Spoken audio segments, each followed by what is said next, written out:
There we go. All right, yo, big up everybody. Smash the likes and all of that. Apologies for the lateness. I had to fucking try and demongify myself again because I've got bare fucking indigestion over the weekend.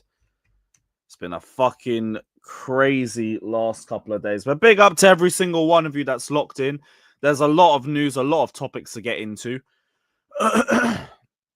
And yeah, smash the likes, all of that. There's plenty of topics. And up the Chelsea because I'm on the Pepto-Bismol today. It's the only thing that's getting me going, getting me through the day. So cheers, everybody. Up the Chelsea. Because my stomach is literally doing fucking somersaults. But yeah, we got plenty of news to get into. Plenty of news to get into today. We're talking about the whole Strasbourg, Chelsea, UCL situation. We've got a goalkeeper conversation to have about the summer. Kepa news. We've got Kendry Paez news. We've got a little bit on Joao Felix. Some updates on the Club World Cup scenario with Club Lyon being given the boot a couple weeks ago. And just a couple of topics on Andre Santos as well. So we got a good couple of amount of topics to get into. So big up to every single one of you. Hit the likes, subscribe, sub to the channel if you guys haven't done so already. And big up to the chat. Big up to Kaku Gamer. Big up, man. Shout out Jimmy Floyd Hasselbank every single time. Shout out to Brendan. Shout out to Rai. Shout out to Rahman. James, Cucurella, Gusto, Palmer, Jackson, Neto, Enzo, Noni, all pictured training ahead of the Tottenham game. So it's only Mark Hiu that is still out. This is the fittest Chelsea has been all year. This is why I'm very, very optimistic for the games coming up. Really optimistic. Shout out to EuroLeague. Yeah, I just found out it was about. I literally just went to Boots and asked, yo, what's good for fucking stomach indigestion or just burning? Well, what's going to stop this burning feeling? And they just pointed me at this. So you know what? This will do. This will do. Pacharo, I'm not going to Raw. I ain't going to Raw. Them prices are too fucked. Too fucked. But I'm going to be watching it in the background while I'm on A-listers. I won't front, though. I might have to do A-listers camera-less the way this is going. I need to lie down after this stream. The last 2 days has just literally been my stomach burning like a motherfucker. But here we are. Here we are. We're not here to talk fucking stomach bullshit. Big up to Michael. Man said Disassi. I prefer more Lavia, but big up to you. Big up to Namaya. Big up to EuroLeague. Why didn't you add Bowley and Wisson, all of that? Bro, because there's not enough room. So I might as well add the ones who are actually in control of the day-to-day operations of the club, which is Igbali and Winstanley and Stewart. Just makes more sense, and it just means it's not as packed. So fuck it.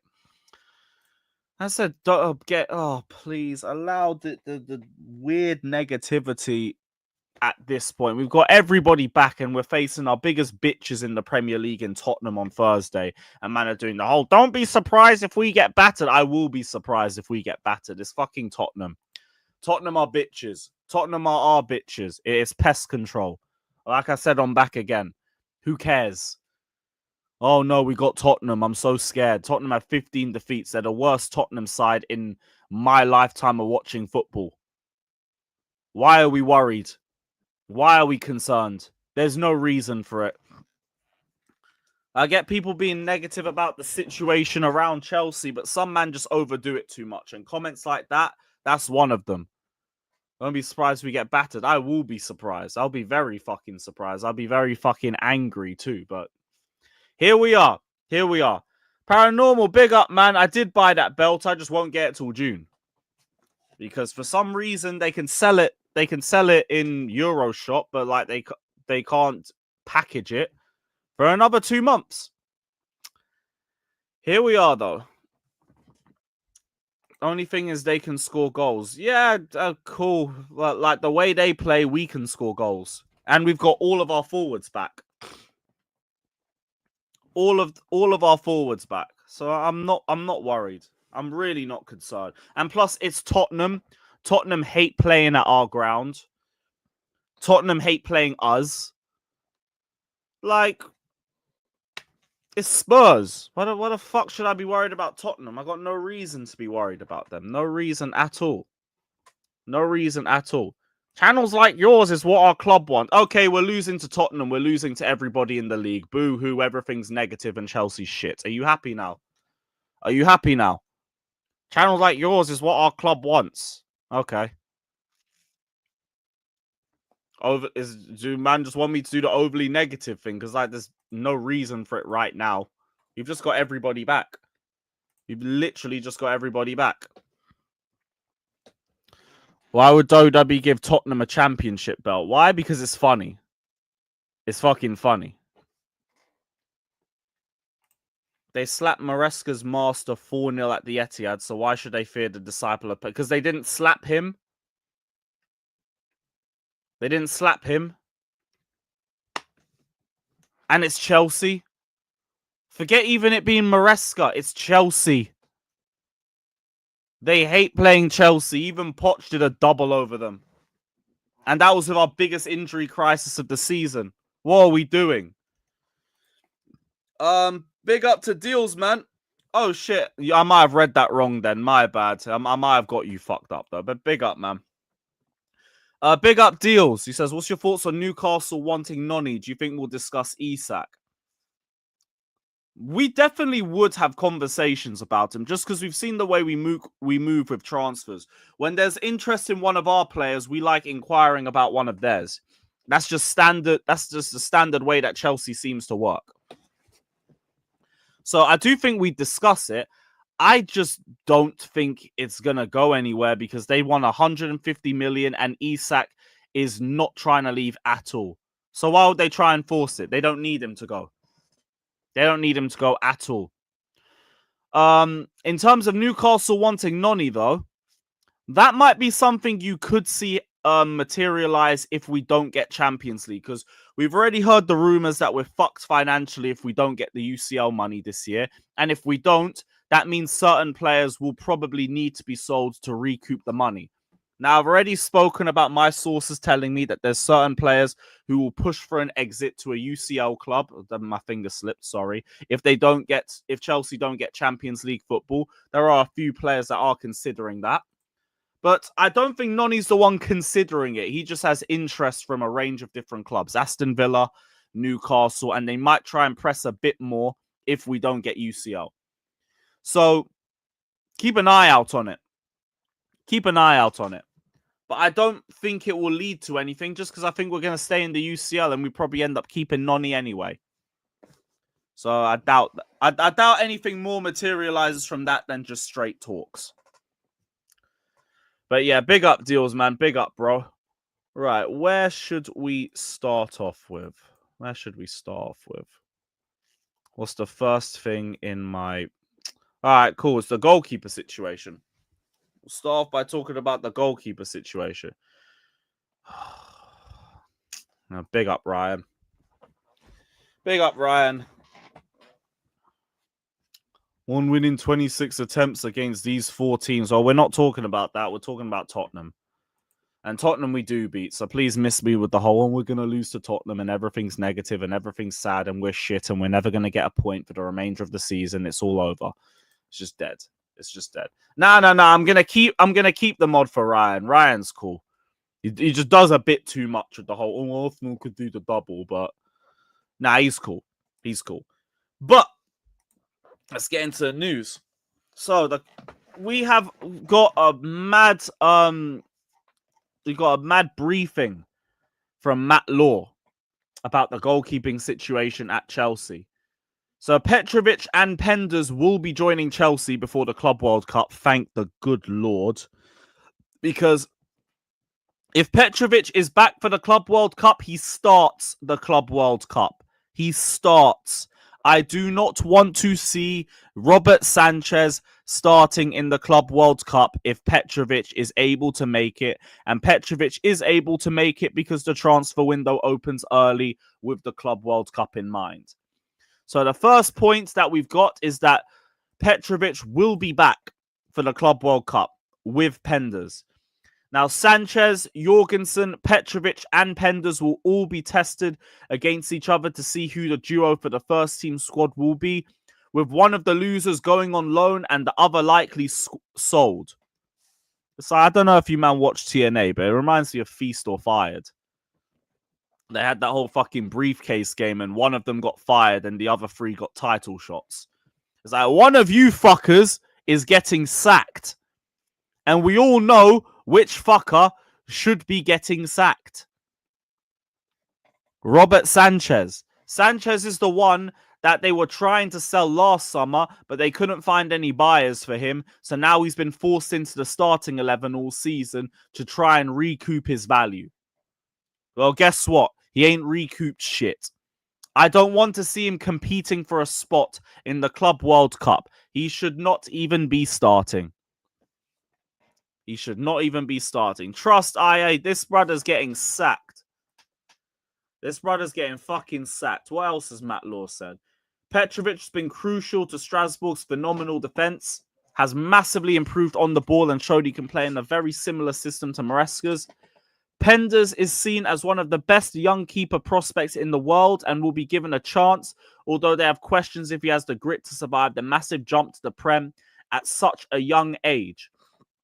Penders has been performing very well in the Belgian league, and Chelsea are not expected to sign a new keeper unless an unmissable opportunity presents itself. So the door is open. The door is open for potentially a fifth goalkeeper. Potentially.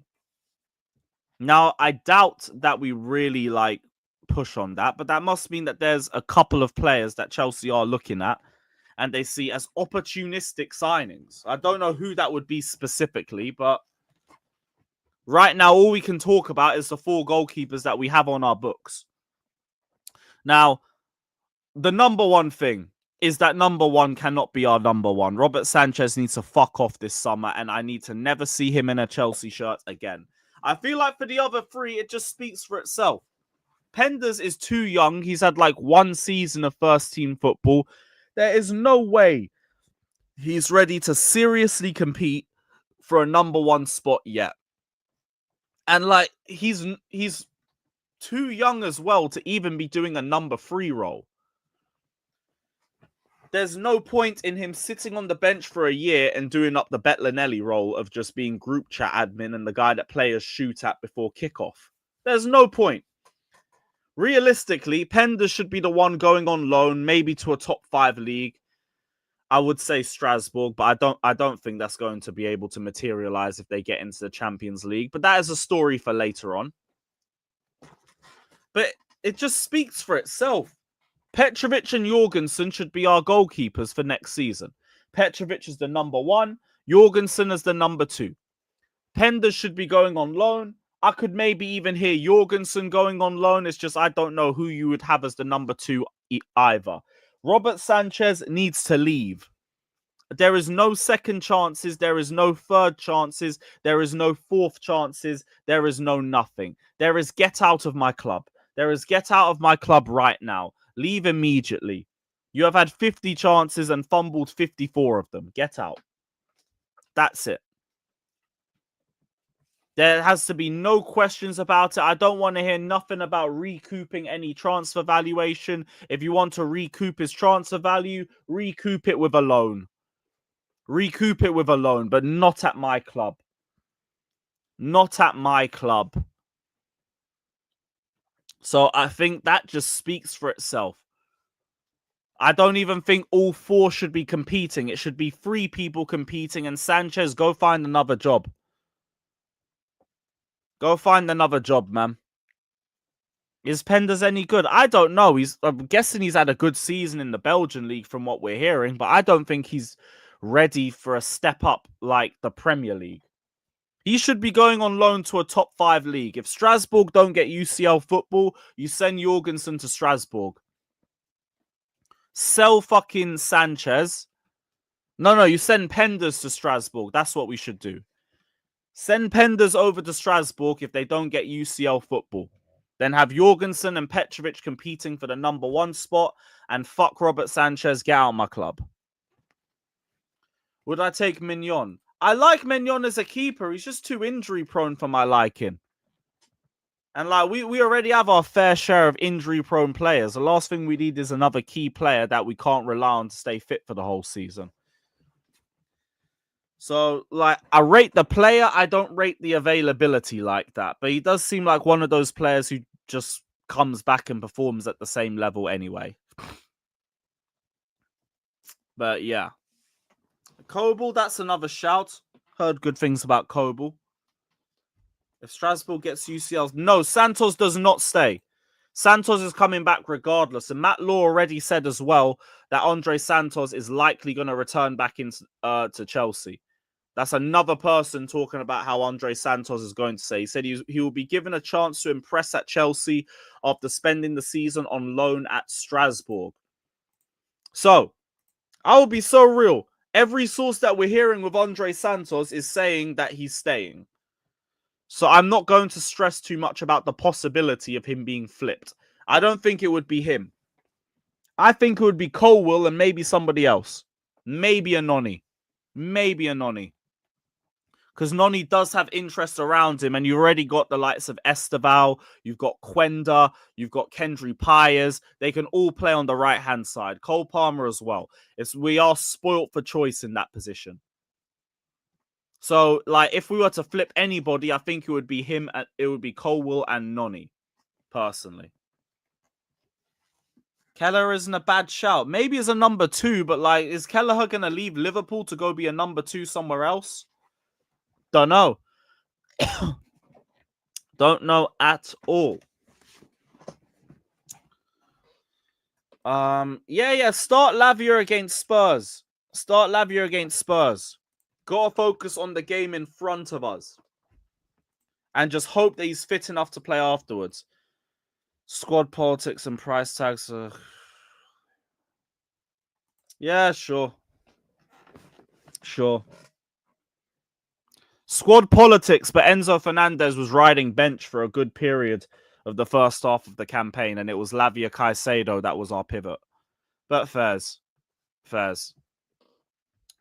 Chelsea announced 128.4 million profit before tax. Nice. We're making profit. Yeah.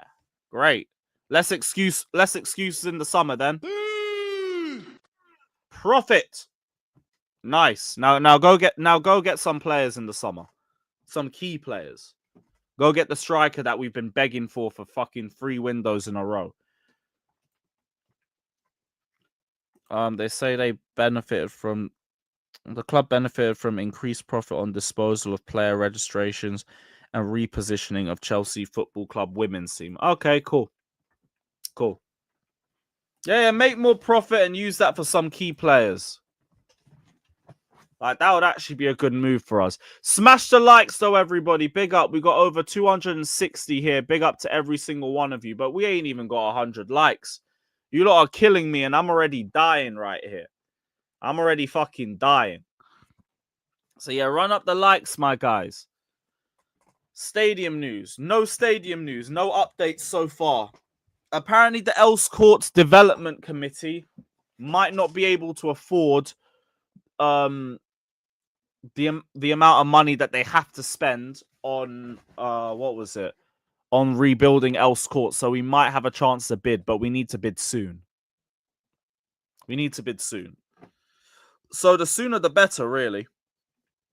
But here we are.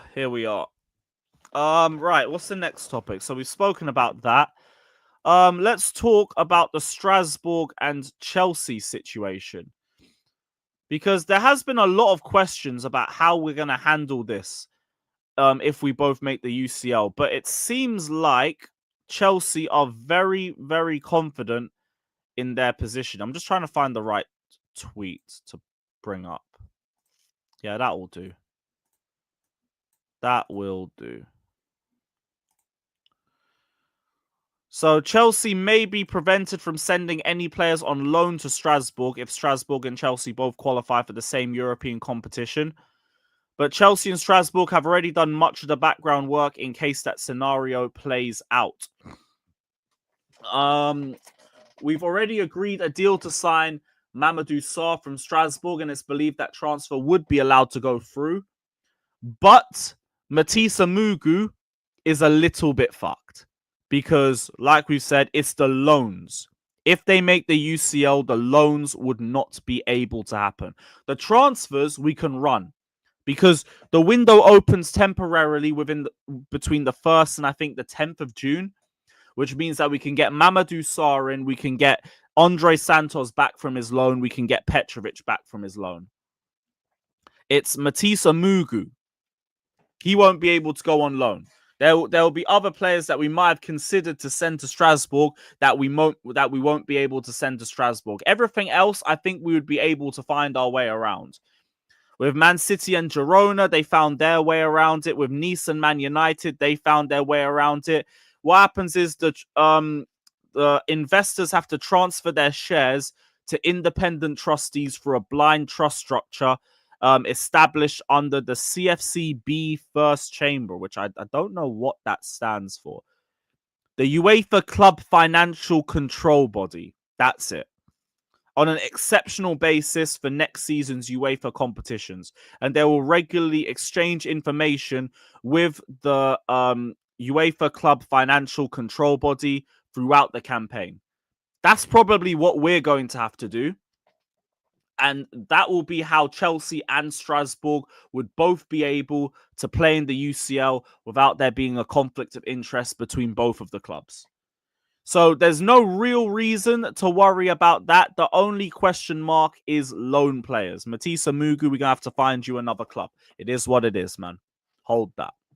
We will find another club for you. You'll be good. Maybe we'll send you somewhere else in France. Who knows? Who knows? But that won't be a problem for Chelsea and Strasbourg if they both make the UCL. It's not like, oh, we're going to get kicked out because Strasbourg finished on higher points or some bullshit. No, Joey, I hear it, but like, people are talking about it. So you still got to like try and debunk the whole thing. And like, I found out enough of it to know that we're pretty much okay, even if they do make the UCL. So yeah, it is just an awareness thing. But big up, Joey, still, man. Big up. Yeah, could send him back to Saint Etienne. Who knows? Could do. I don't know. That might be a conflict of interest for us as well, because we'd be strengthening a rival for Strasbourg. Who knows? Maybe you'd have to go to another league. Hey, Sporting Lisbon. They might need a midfielder. There you are. There's Matisa Mugu, man. Go do something with that.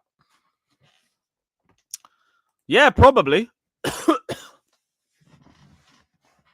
Probably. Imagine we did group Strasbourg. That would be fucking mental. That would be mental. The Blue Code Derby. Fucking mad. Oh, my stomach is so fucked. So fucked. But yeah, Chelsea and Strasbourg will be relatively okay if both clubs make the same European competition. Hope the best for Strasbourg, hope the best for us. Because then that means the whole Blue Code project in general is on the right track. And that also means that Strasbourg can be used to attract even more young talent that we could potentially bring to us if they get better in the French league. Yeah, Fraser, I reference you lot in Girona, Nice and Manchester United too. But yeah, they didn't play each other. Is it a didn't or can't though? That's the thing. Is it a didn't or can't? Because I'm sure like there's a chance we could draw them if we're in the same competition. Or do they actually have to separate us? They can't. Okay. All right. Fair enough, Joey. Bless.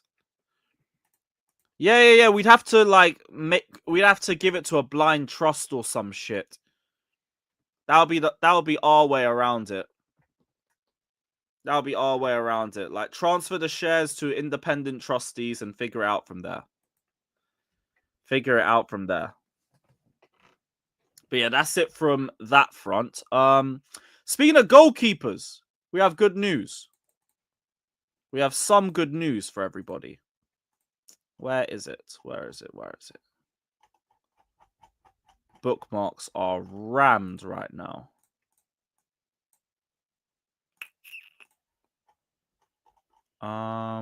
Cool. So, speaking of goalkeepers, in more good news, Bournemouth are keen on signing Kepa Arrizabalaga on a permanent deal. One more. The reign of terror is finally over. Finally over. I didn't catch the Bournemouth City game, but I saw he saved the penalty and then fumbled the Marmoush goal. Standard Kepa and all of that. Take him. And yeah, return of the Rudiger. I'm with you, man. Go take Sanchez too. Take both of them. But there's some good news for everybody. We are going to be rid of one of these fucking cancers, and this is one of them. What do you mean linked to Ronaldo? Is this 2022 again? What are you talking about? What kind of bug sauce is this? What was it? Ronaldo. Who's even tried to link us to Ronaldo? Nasir Jabbar. Who is that?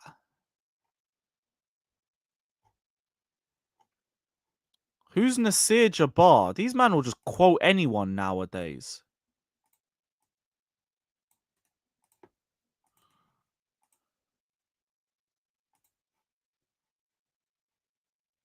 Huh? Oh, brother. Oh, here's a funny rumor for you guys. Chelsea or City could potentially sign Ronaldo on a 1-month contract just so he can play in the Club World Cup this summer.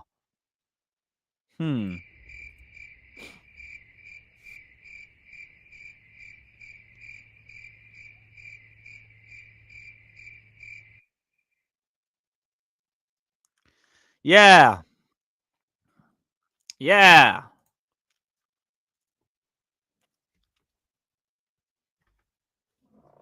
Ronaldo and all that.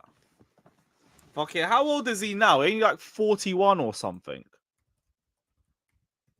Ain't he like 41?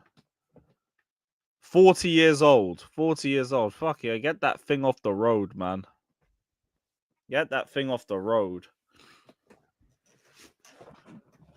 What a load of garbage. Yo, I don't believe it either, man. I only brought it up because Fraser brought this up, and I was thinking, when the hell did we get linked to Ronaldo? Sure. Don't see this happening at all. It definitely wouldn't happen with City. It ain't gonna happen with us. And like, wouldn't Al Nassr be playing regular football at that time anyway? I swear their season's only just restarted. Oh shit, no, their season ends before the Club World Cup. Oh. I didn't even know that. Has their schedule changed? Because I remember the whole Benzema rumors and everything, and I found out their season started around March. That's weird. But yeah, I don't see that happening. I don't see that happening at all. It doesn't fit the model, guys. It doesn't fit the model. He's too old. But yeah. Look, I get it. He scores goals and all of that. But yo, that brother would be such a net negative in build-up. It's insane. It would be such a net negative in build-up. I get it. He scores the goals Jackson would miss. We would build up terribly with him. Insanely bad. So yeah, I bet he wouldn't do the defensive work too. So CR7. I get it, man. We'd sell some shirts. We'd sell some shirts with that. Ronaldo 7 and all of that. But actually, no. Actually, no. Neto would give his shirt number away. He would. He definitely would. Ronaldo impact sub. Oh, brother. Oh, bro. Hey, you know what? Stop it. Stop it. Stop it. Stop that. I won't lie. Impact sub, that actually doesn't sound too bad. That don't sound too bad. But hey, is Cristiano Ronaldo going to be an impact sub? Is Cristiano Ronaldo with his big ass ego going to be an impact sub? I don't think so. I don't think so. I said Garnacho. Bro, please. If I ever wanted to fight a comment in my life, I swear. I don't really want the lap. I want like an Osimhen or somebody proven. But like, I've already accepted that we're probably going to get the lap anyway. So it's like, look, I just hope you're good. I hope you're good. He seems like an absolute bully in possession, but I don't know how well he is in terms of being prolific. He just seems like another link man. And it's like, okay, that's great, but like, yo, I have them already. I need someone that's like going for goal too. But it could be Ipswich tax. That's the thing. There's a lot of ifs and buts with the lap. Osimhen, I just know I'm bagging goals with him. He's a bagsman. He's an aerial threat. He gives me everything that I want in a 9. Run me that. Run me that. Gyökeres would be decent. Like, I wouldn't say no to him, but even then, not the ideal one. Osimhen's the ideal one for me because he's better in the air. So, yeah. I don't even think we're linked with Sesko like that. Or it's just monitoring garbage, and we're not Arsenal fans to fall for that shit. Oh, monitoring. We're actively considering this person. It means we're getting him. All of that crap. Yeah, sure. Sure. Chelsea have moved the Chelsea women into Blueco Holding Company, emulating the sale of 2 hotels to stay PSR compliant. Okay, yep, we already saw that earlier. Would you then be upset if we get Delat? I'd just be glad that we got a striker option. But you better hope it works because he's not proven. So if it doesn't work out, I'm looking at the sporting directors again. Like, I try not to be anti anything from day one. And I wouldn't be anti-Delap from day one, but it's not the striker that I'd want. I'll call it what it is. I'll give him a chance. I give him a chance the same way I give nearly every player a chance when they step through the door. But I'm not going to pretend I'd be like jumping for joy about it. I wouldn't. I'd just be like, okay, you could have done this a window or two ago, but whatever. Whatever. Here we are. Were you anti-Poch from day one? Yeah, that's what they think, bruv. That's what they think. That's another narrative they tried to run on me. You were Poch out from day one. No, I was just Poch out quickly. I gave him about 5 match days before I really started cussing him out. Oh, we've got another random link that's just dropped over the last 2 minutes. Shout out JC in the chat. Big up to you. Chelsea are interested in Torino's Vanja Milinkovic-Savic. Who the hell is this guy? Who is this guy? Vanja Milinkovic-Savic of Torino has, over recent years, built up a reputation as one of the best goalkeepers in Serie A. However, his time in Italy could soon be over as Premier League clubs are beginning to register interest in the Serbian. As per Tutto Sport, Chelsea have been monitoring the 28-year-old. There's the key word. Monitoring! Monitoring. Daniel, I was going to ask if they were related. Enzo Maresca has had trouble with his options between the 6 of young Philip Jorgensen not impressing in the chance he's had. The other option is the more experienced Robert Sanchez, who has made multiple mistakes this season. Milinkovic-Savic's ability on the ball, as well as his penalty saving, has caught the eye of the Italian manager, who always has an eye towards the Italian market for transfers.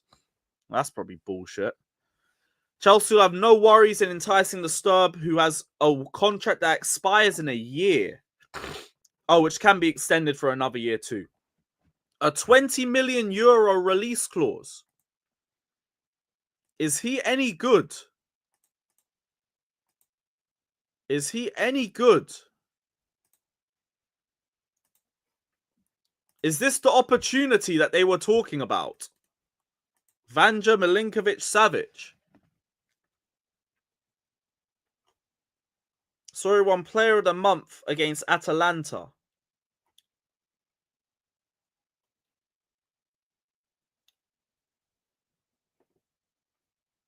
Some random 20-second save comp on the timeline.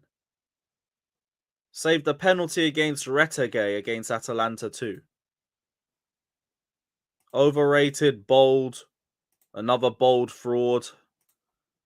Man just don't like the follicly challenge, guys. Fair enough, man. Fair enough. In January the 30th, he had 17 home clean sheets across the last 2 seasons, more than any other keeper in Europe's top 5.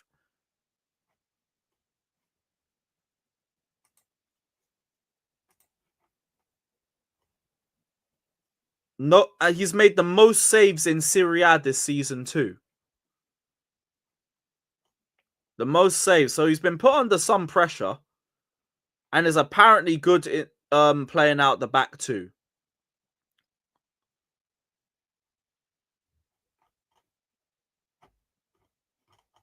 Apparently Napoli are also potentially interested. Guys, I won't front. I don't know anything about this guy. I don't know shit. But whatever. Yo, shout out Troops as well. Big up, man. Every single time. Big up, bro. I'm trying to see if I can find anything more on this player.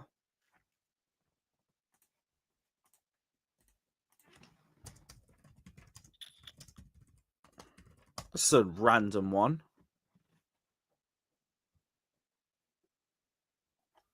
Nah, nothing. Well, I guess we'll keep track of this one then. We'll see if we hear any more news on it. But boy, that one's out of left field. He isn't good playing from the back. Faz. Not good with his feet. There's another one saying he's not good with his feet. Well, what's the point? Ain't that meant to be the way that we're playing?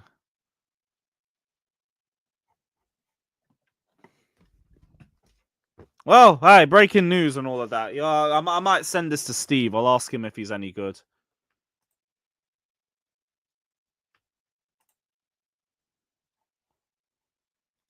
Oh shit, yeah. Blessed for that, Joey, as well. I've just seen what you sent me. Thank you for that.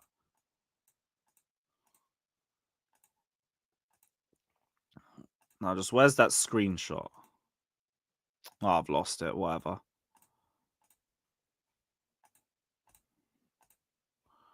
I'll just ask him if he's any good. So Chelsea declared a profit for the 2023-24 before taxation of 128.4 million compared to a loss of 90.1 the year before. It's down to increased profit on disposal of player registrations, aka transfers out of the club, and the repositioning of the women's team from Chelsea Holdings to Blueco, selling it to ourselves again. Chelsea add that this new approach will ensure the Chelsea women's had dedicated resources, management, and commercial leadership solely focused on the growth and success of the women's team, aka no change there. Overall revenue in the year fell to 468.5 million due to the men's team not competing in the Champions League. Matchday revenue increased to 80.1 million because the prices have gone up. And the prices will probably go up next summer too. Growth in commercial revenue was driven by an increase in player loan income and sales of non-matchday activities, aka us pushing all of those transfers in January, including stadium tours and merchandise sales. Ups in merchandise sales, fairs. Decreased operating expenses, profits on disposal of player registrations of 152.5 million and a profit on disposal of subsidiaries from 198.7 led to the group recording an overall net profit of 129.6 million after tax. Profit. Nice. Safe for sending that over, Joey. Appreciate you, man. Blessed for that. What other news did we have? So, Joao Felix. Let's talk Joao Day. Because in Milan, they're sick of Joao Day already. They want to send him back immediately. What a disaster the Joao Felix affair is. 54 days after the official announcement, we are already at the end credits. Tuto Mercato Web has also added that AC Milan have no interest in renegotiating a deal with Chelsea for Joao Felix, who has been branded a total disaster. Funniest thing is, I actually locked into Napoli versus Milan. I was watching it with my cousin. And fuck me, Milan were bad. They were so bad. I missed the first 20 minutes. I just caught back the goals and I watched everything else after that point. Milan barely laid a glove on them. Felix was completely anonymous and got hooked after like 60-something minutes. He was one of the first subs. Then Santi Jimenez misses a penalty. And they only really get back into the game after they get after they get one goal back. And it's not even really because like they built momentum. It was only because Napoli had taken Lukaku off and they had next to no outlets. So all they were doing was just defending and defending and defending. And that meant AC Milan are going to build confidence and they're going to be a bit more on the front foot. But they never really looked like threatening them. Bar the left-hand side, that AC Milan team had nothing. And I didn't think Liao was sensational in that game. Shout out EK. I didn't think Liao was sensational in that game. But also, the fact is, he came on and he was probably their most dangerous player again. He just looked so out of it. Like, a lot of the things he was trying wasn't really working. Wasn't really working at all. But there were some things that were a bit better. He was getting the ball and trying to make things happen. Sometimes overhit pass, sometimes underhit pass. But most of the threat came from him or Theo Hernandez on the left. Felix did nothing. Chukwueze was garbage. Renders, like, maybe I have to watch AC Milan, but he looks like a bag of shit. And yeah, that man look hopeless. They look hopeless. And Joao Felix don't help anything in that team, so I'm not surprised they want to send him back. I'm not surprised. But yeah, Jalde looks like it will be returning to the Chelsea. It looks like it will be returning to the Chelsea. How was Liao? Their best forward. Even though it doesn't really mean too much. A lot of the things he was doing, like, there was some good moments, some frustrating moments, like where he's not tracking the offside, the defensive line. There's some moments where he's overhitting passes. There was also other moments where he's linking up well with the likes of Theo Hernandez and making very good chances off the left-hand side. But yeah, their best player, I don't think he was amazing, but I just think he was better than all the forwards that they had. And that was just him coming off the bench. Yeah, look, I'm saying it's only off one game, innit? Yeah, that's the thing. Like, I've only really locked into that Milan game, and he was fucking trash. He was so bad. But I will say it was just one game. I ain't going to make any, like, fleeting opinions of him. But for that game, not good at all. Not good at all. Yeah, no, I don't watch enough AC Milan to, like, say anything specific. I'm literally going off the game yesterday. Just, yeah, bad game. Bad game. Liao was good. Theo Hernandez was good. Even then, I think Liao was just good compared to everybody else. And that's it. So, bro, the whole midfield was just giving away the ball for fun. For fun. These men were barely stringing 2 or 3 passes together. Like, it weren't a good look. It really weren't a good look. So, yeah. Peak for Milan, innit? They know me. I want to see them do pretty well, too, because, like, AC Chelsea and everything. Yeah, Tammy started, but, like, they had no service to him. I won't say Tammy was crap. Tammy was just there, just running around. Didn't have anything to, like, really deal with. Nothing that I saw. Loftus-Cheek, I think, got appendicitis before the game. And apparently he's still suffering the bad injury problems that he had at Chelsea. So, nothing's really changed there.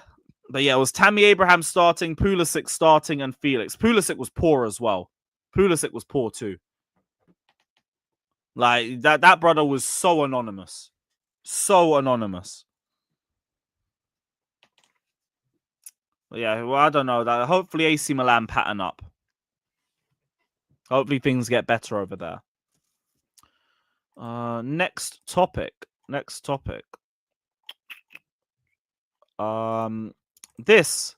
So we're gonna find out who is going to replace Club Leon in the Club World Cup soon. There is going to be a one-off game potentially between Club America and Los Angeles FC to decide who takes the final Club World Cup spot. And you guys already know who I want to see play, because I want to see man like Olivier Giroud back for one more game against the gargantuan Chelsea blood. So hopefully it's LAFC. Hopefully it's LAFC. Is there anyone else at LAFC that I remember? Anyone else? Hugo Lloris. Yeah, run me them, man. Get me Hennessy Hugo back between the sticks again. Run me that. They got their own JT in midfield, Jude Terry. Weird. And that's all for the players I really know like that. Other than Cengiz Under. That's just a familiar name. Marco Reus is there. I didn't see his name there. Is Marco Reus there? Yeah, he is. Fucking hell. Why didn't it pop up for me? Weird. Fez. Alright, cool. See, here's the thing. I hear the work rate argument with Liao. It's just, if it's the Liao from the last two seasons, he might be good enough that you could look past it. Because the reason why we don't look past it for Nkunku is that he's just does nothing going forward. He's just a net negative. Liao, you can only have that garbage work rate if your output or your chance creation or both is at a mad level, which it was for the last couple of seasons. This season, it's still good, but it's not great. There has been a drop-off. So, yeah, like, that's why I said in my video yesterday, I think Liao is a good move, but it's not the perfect move. Just because defensively, that's a bit of a very big problem for us unless you're firing. EK, that's the thing. You get the numbers up, we'll look past it, because going forward, you'd be so threatening, it wouldn't be an issue. But that has to be the factor. That has to be the factor. But yeah, even then, they're looking for about 80 million. So you'd have to send a few players the other way. And Joao Felix, they clearly don't want. They clearly don't want him. There was one or two more topics I wanted to get through as well. Kendry Paez, another one that will be coming back for the Club World Cup. He will not be going on loan to Strasbourg. Will only train at the French club as part of a process of adapting to European football. He is in Chelsea's plans for the Club World Cup, but this is a direct contradiction to a lot of what we've heard for this season. We heard that Kendry Paez was going to go on loan to Strasbourg. Maybe if they make the UCL, it would obviously play a factor, but if not, I'd be surprised. I'd be surprised if we end up bringing him straight into the first team.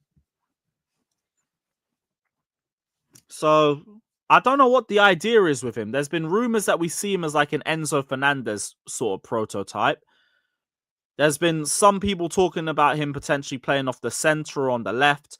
There's a lot of questions with Kendry Paez. A lot of big questions. But it does seem he's going to be another one that returns for the Club World Cup. And I've been saying this is invaluable for the first team solely because we really, really need as much depth as we can get. With the Club World Cup going through the summer and next season having no breaks for Chelsea, we have to have everybody back so we can rotate and keep the players as fit and as healthy as possible. So if that means Kendry Paez is a part of the team that comes back, come back. Vega, same energy. Petrovic, Andre Santos, Joao Felix, even Disasi. Wheel everybody back. Wheel everybody back. Do you think you'll have a parade for the Club World Cup? If so, would you attend? Yes. Oh, yes. Club World Cup parade, there definitely will be one, and I'll be there. Don't get why this is getting as much hype as it should. I don't get why this is getting as much hype as it should, or as it is getting. But it's getting this much hype because they're really trying to push this as a World Cup. The Club World Cup before was never like really a World Cup because it wasn't under the same format. It was just like 8 teams, and then the team in Europe would have 2 matches. Now it's 32 teams under World Cup original format conditions. So they're really trying to push this as a serious competition, the whole 4 years and everything. Like, I really think coming out of this tournament, the Club World Cup will be respected a million times more than how it was before. I really think that is going to be the case. Because like you're going to see the hype for it as the competition continues. It's summer football and it's a World Cup. You're going to get the same World Cup vibes. That's also in America. Marketing is going to be like insane. Insane. So I see why it's getting this hype. It's just a bit new to a lot of people because it's the first time, and I understand. I meant, why is it not getting as much hype? Oh, why is it not? Probably because it's the first time, innit? Watch the hype it gets during and after the tournament. Especially for whoever wins. Because we got to remember, whoever wins gets the flex being world champions for 4 years. For 4 years. Rest of 2025, you're world champions. 2026, you're world champions. 2027, you're world champions. 2028, you're world champions. Then off of 2029, you're world champions. That is invaluable. Invaluable. CH, this is my problem with you, brother. It genuinely seems like you want Chelsea to fail. Not a single, even optimistic comment. It's just, oh, we're losing. When he gets schooled by Felipe Luis, it's going to be hilarious. We're getting humiliated. It's going to be a comedy show. We're not winning anything under this ownership. Mark my words. Bro, why so fucking miserable? It's not that bad. Man acting like we're 12th again. We're not. We are 4th. I don't get it. Some man literally just hop in to be miserable. And to just moan. And to just try and say everything's going to fail. We're all going to fail. It's all over, guys. Chelsea's fucked up. Chelsea's shit. All of that. So fuck me. Do you even like watching Chelsea? Why watch Chelsea? Like, fucking hell. Fucking mad. 4th, literally 5 points off 10th. Well, tell me when we're 10th. Tell me when we're 10th. Because at 10th, I would hear this shit. Be miserable in mid-table. And we're still 4th. We're still 4th. We're still on track. And we've got all of our players back. There is literally no reason to be this fucking miserable. Couldn't beat Liverpool's kids in that final. Let's be serious. Yeah, but we know the reasons for that. The worst ever manager we've ever had. You don't have to rate Maresca.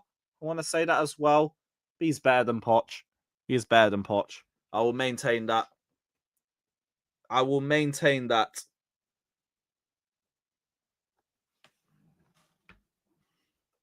Sorry, 1 sec. I need to have another shot.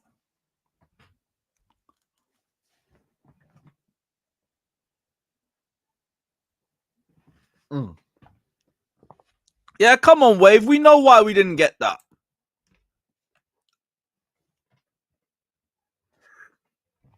Yeah, Troy, I hear all of that still. He's not there, and the mentality is better than it was last season, even if it's not great. Even if it's not great. Like, I do think there's a lot of things Maresca could improve on, and I think mentality is one of them. But it's still better than Poch. Yeah, like, I try to be. Like, when I'm miserable, you'll know that I'm miserable. But there's no reason for it now. I just don't think that this is the time for it. Oh, wait, it's Matisse's birthday. Like, Matisse, are we talking a Mugu? Which one are we talking about? It's his birthday. Oh, yeah, shit. He's got the balloons and all that. Yeah. Happy birthday to Matisse, man. Real one. Shout out, Matisse. Up the Chelsea. But yeah. Yeah, like, that's the thing, I can't be asked for the doom and gloom shit. Like, especially with where we are. We're not in a position for doom and gloom. Yeah, we're 5 points off 10th. Okay. That could easily be 8 points at the end of the match week. Just like that. If anything, who is 10th, actually? Just for interest's sake. Who's 10th? Bournemouth. Who do Bournemouth have? Oh, Ipswich. Oh, well, forget. Okay, so we're not going to be 8 points off. We'll have to wait till the next one. We'll have to wait for the next one. Who do they have after that? West Ham. Either way. West Ham away. Could go either way. I could be a lot more optimistic for them dropping points against West Ham than fucking Ipswich. Ipswich, there's no hope. That whole bottom three, there's been one draw in the last 15 games between the bottom three. They are so garbage. Oh yeah, I'm here for it. If we get top 4, I don't want anybody to say, "Oh, we spent 1.4 billion." You might have been telling me the squad's been shit all season. Not hearing it. Not hearing it at all. Maresca's a loser as well. Other managers stayed more years than me didn't win. Why should I? His words. I mean, I do think his mentality needs to improve too. So whatever on that one. I won't say too much. But, yo, some men are just overly negative for the sake of being overly negative. And it is insane. It is insane. Yeah, no, I agree. But that's why as soon as we get top 4, the target ain't top 4 anymore. You get to top 4, then you should be competing for the league.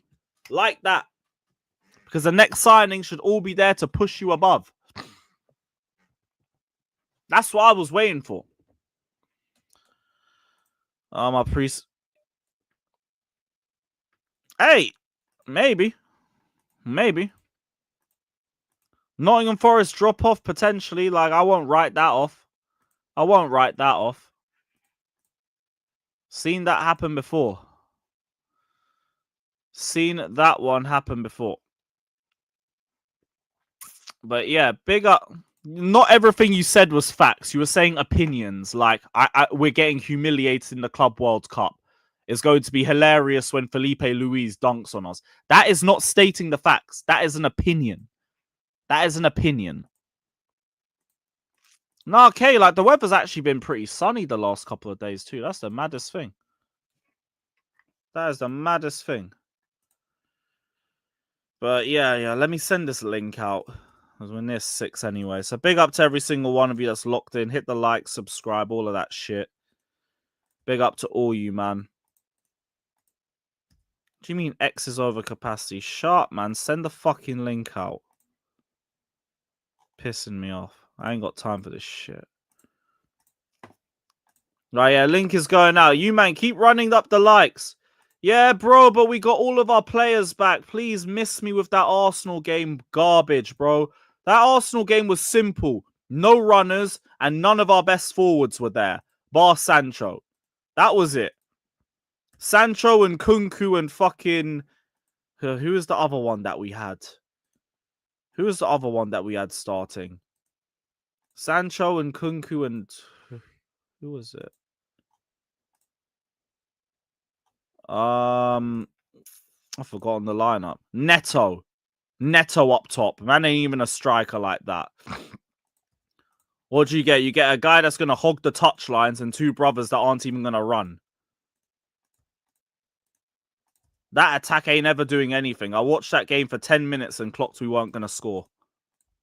You got Enzo doing pot shot volleys, hitting hopes from like 30 yards out. Hopeless. Fucking hopeless. I ain't worried about that.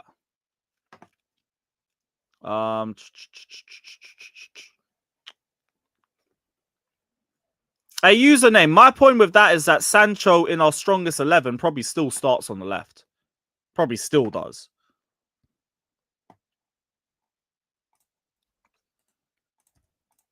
Because our strongest 11 had Sancho left, Noni right, Palmer in the middle, and Jackson up top. So Sancho was a part of that. But yeah, nearly done dropping this link around. So just bear with me.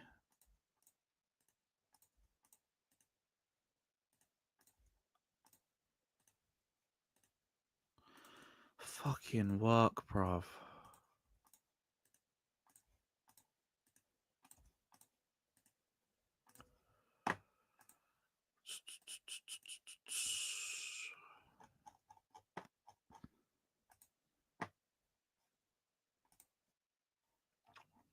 Calm. Yes, guys. Big up, man. Hope you guys are big up. It's all right. Yeah. Yeah, been a surprisingly interesting weekend in terms of Chelsea news. It's more based on the whole Strasbourg dialogue and everything, but seems like we're pretty straightforward in terms of both clubs will be fine if we make the UCL. So it's only Matisse Mugu that's got to figure out his plans. That's it. Yeah, it's fine. Another club, another league or something. Yeah, he can figure it out. It just seems like at the very least we can bring ourselves all of the loan players back in time for the Club World Cup. Which I think is very good for us in terms of squad depth. We fucking need that shit. Trust. How are we feeling about this goalkeeper end of season review? It feels like the most bait thing going, but in terms of where everybody should go. But so we're looking at Penders as potentially staying at Chelsea. That's probably the most surprising, to be fair. I don't think he's ready. What's the point of that? That brother's like 19, has had one season of first team football. I mean, it's probably still better than Sanchez, but yeah, I still wouldn't bank on it. Should be like really Petrovic and that's about it. Competing for number one spot with not so much Penders, but hey, if they really rate him like that, I guess see what he's about. I could see him get like the odd preseason game. Like maybe he gets one of them. We play like Walsall every year. He might get a second half in that game, but are we even gonna have I don't think we. You what? Are we even going to have a preseason? That's a good point. It's going to be real close. Because how close it is to the season, depending on how far we go in the Club World Cup, obviously.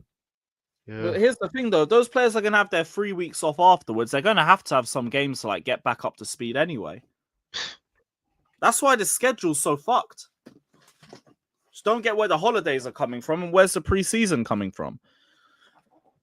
They really didn't plan this shit clearly enough. But I guess we're just going to have to walk through it and figure it out afterwards. So, whatever. Just got to hope the rest of the squad can remain fit throughout the campaign. But in terms of it, like, it just seems like it speaks for itself. Petrovic, keep him here. Have him start the Club World Cup. Jorgensen, number 2. Penders, if Strasbourg don't make it to UCL, I'd loan him there. That's good shit. And Sanchez, fuck out my club. Immediately. No, but here's the thing. I hear CWC is a preseason, but where's the players getting their holidays?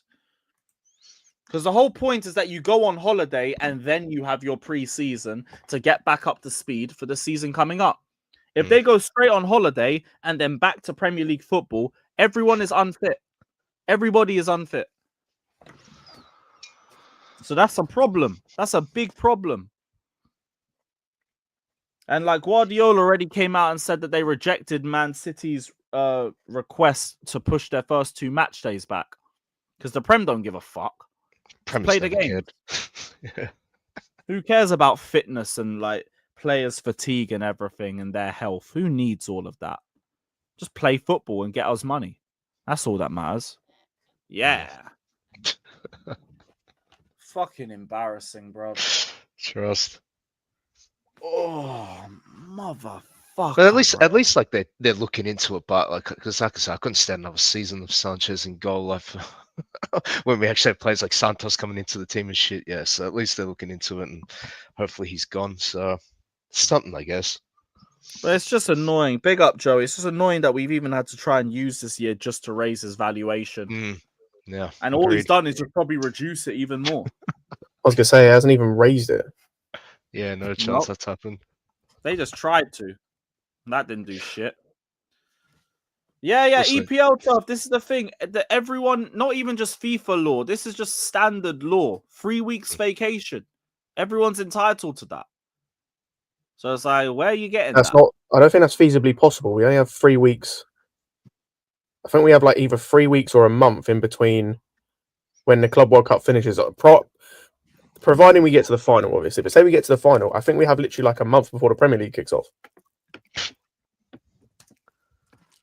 That's why the thing's just fucked. Yeah. The whole scheduling's just fucked.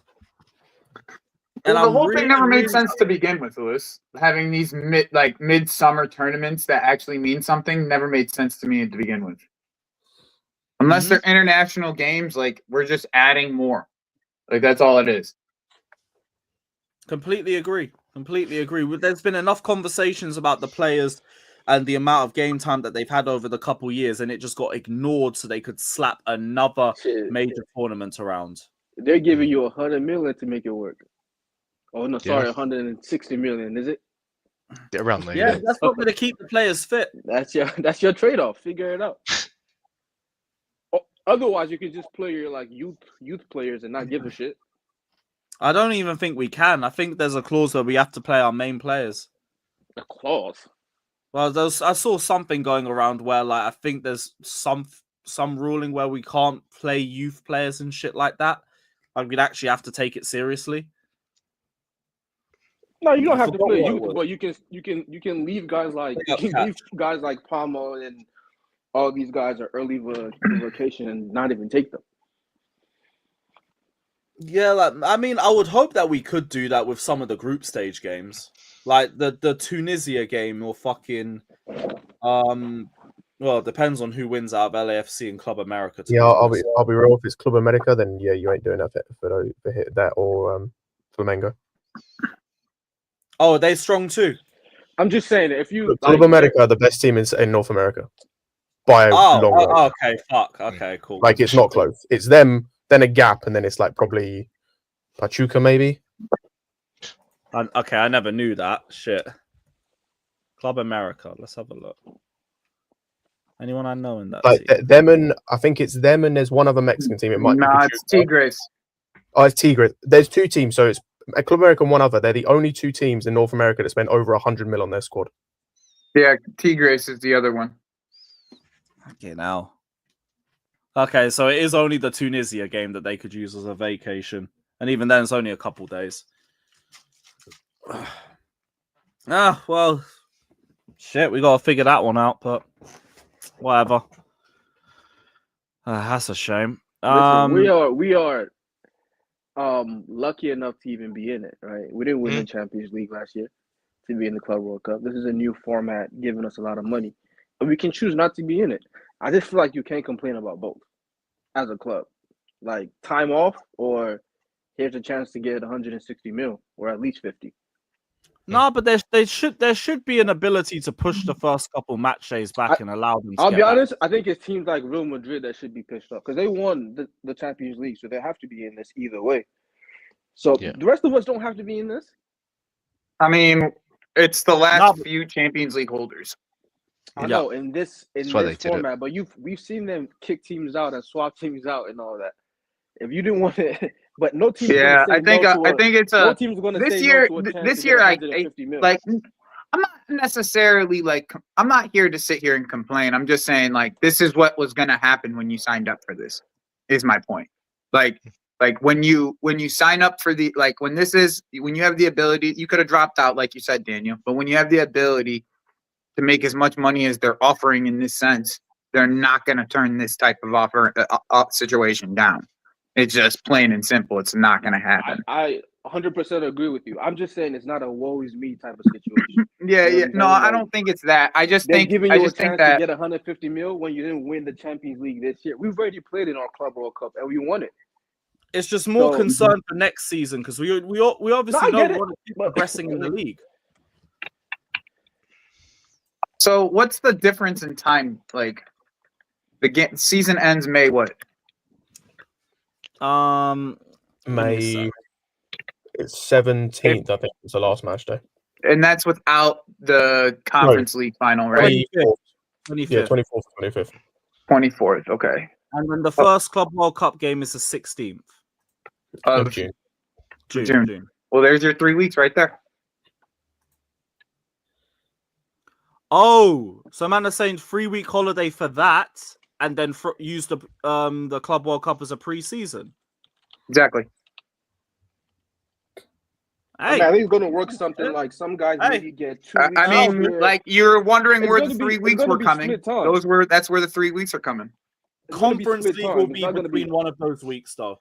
If So it's it'll be we more get to split. the final, right? Correct. That's Yeah. the only one that would switch it all is if the Conference League.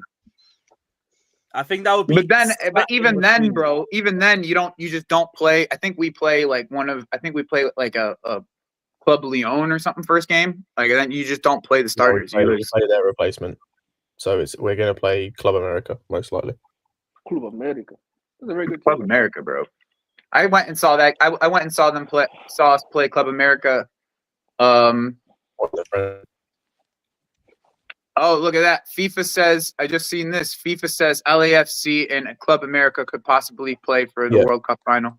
It's already basically been announced. So yeah, they play. I didn't notice that. I knew Club America was one of the teams. I didn't know LAFC was the other. LAFC. That would be dope. Oh, you know, I hope that would it's be LAFC. so sick, bro. I would go to that game. If it's in LA, I'm going to that game. Like that shit. I imagine it'll. No, Joey, it'll probably still be in home stadium. I'll be honest, it'll probably still be in Atlanta. But like, I don't know. Actually, would move it because I don't know, bro. I literally don't know because I think LA is one of the stadiums that they're using. Yeah, but like, I don't know how it would work Cup. because obviously the only other MLS team is Miami, and they're playing in Miami. So yeah, I don't know how that would work. It's the Rose Bowl, and I think it's like Atletico and another team that's playing here. Like it's like a big game though. I'm going to the game. It's a big game, but it's not Chelsea. Yeah. But no, like I hope we get LAFC as well because they're the easier team. Like Giroud, we get to see Giroud again. You know what? Do you know what the funniest thing is? Giroud might not even play. I know. That's fucking jokes. That's so fucking funny.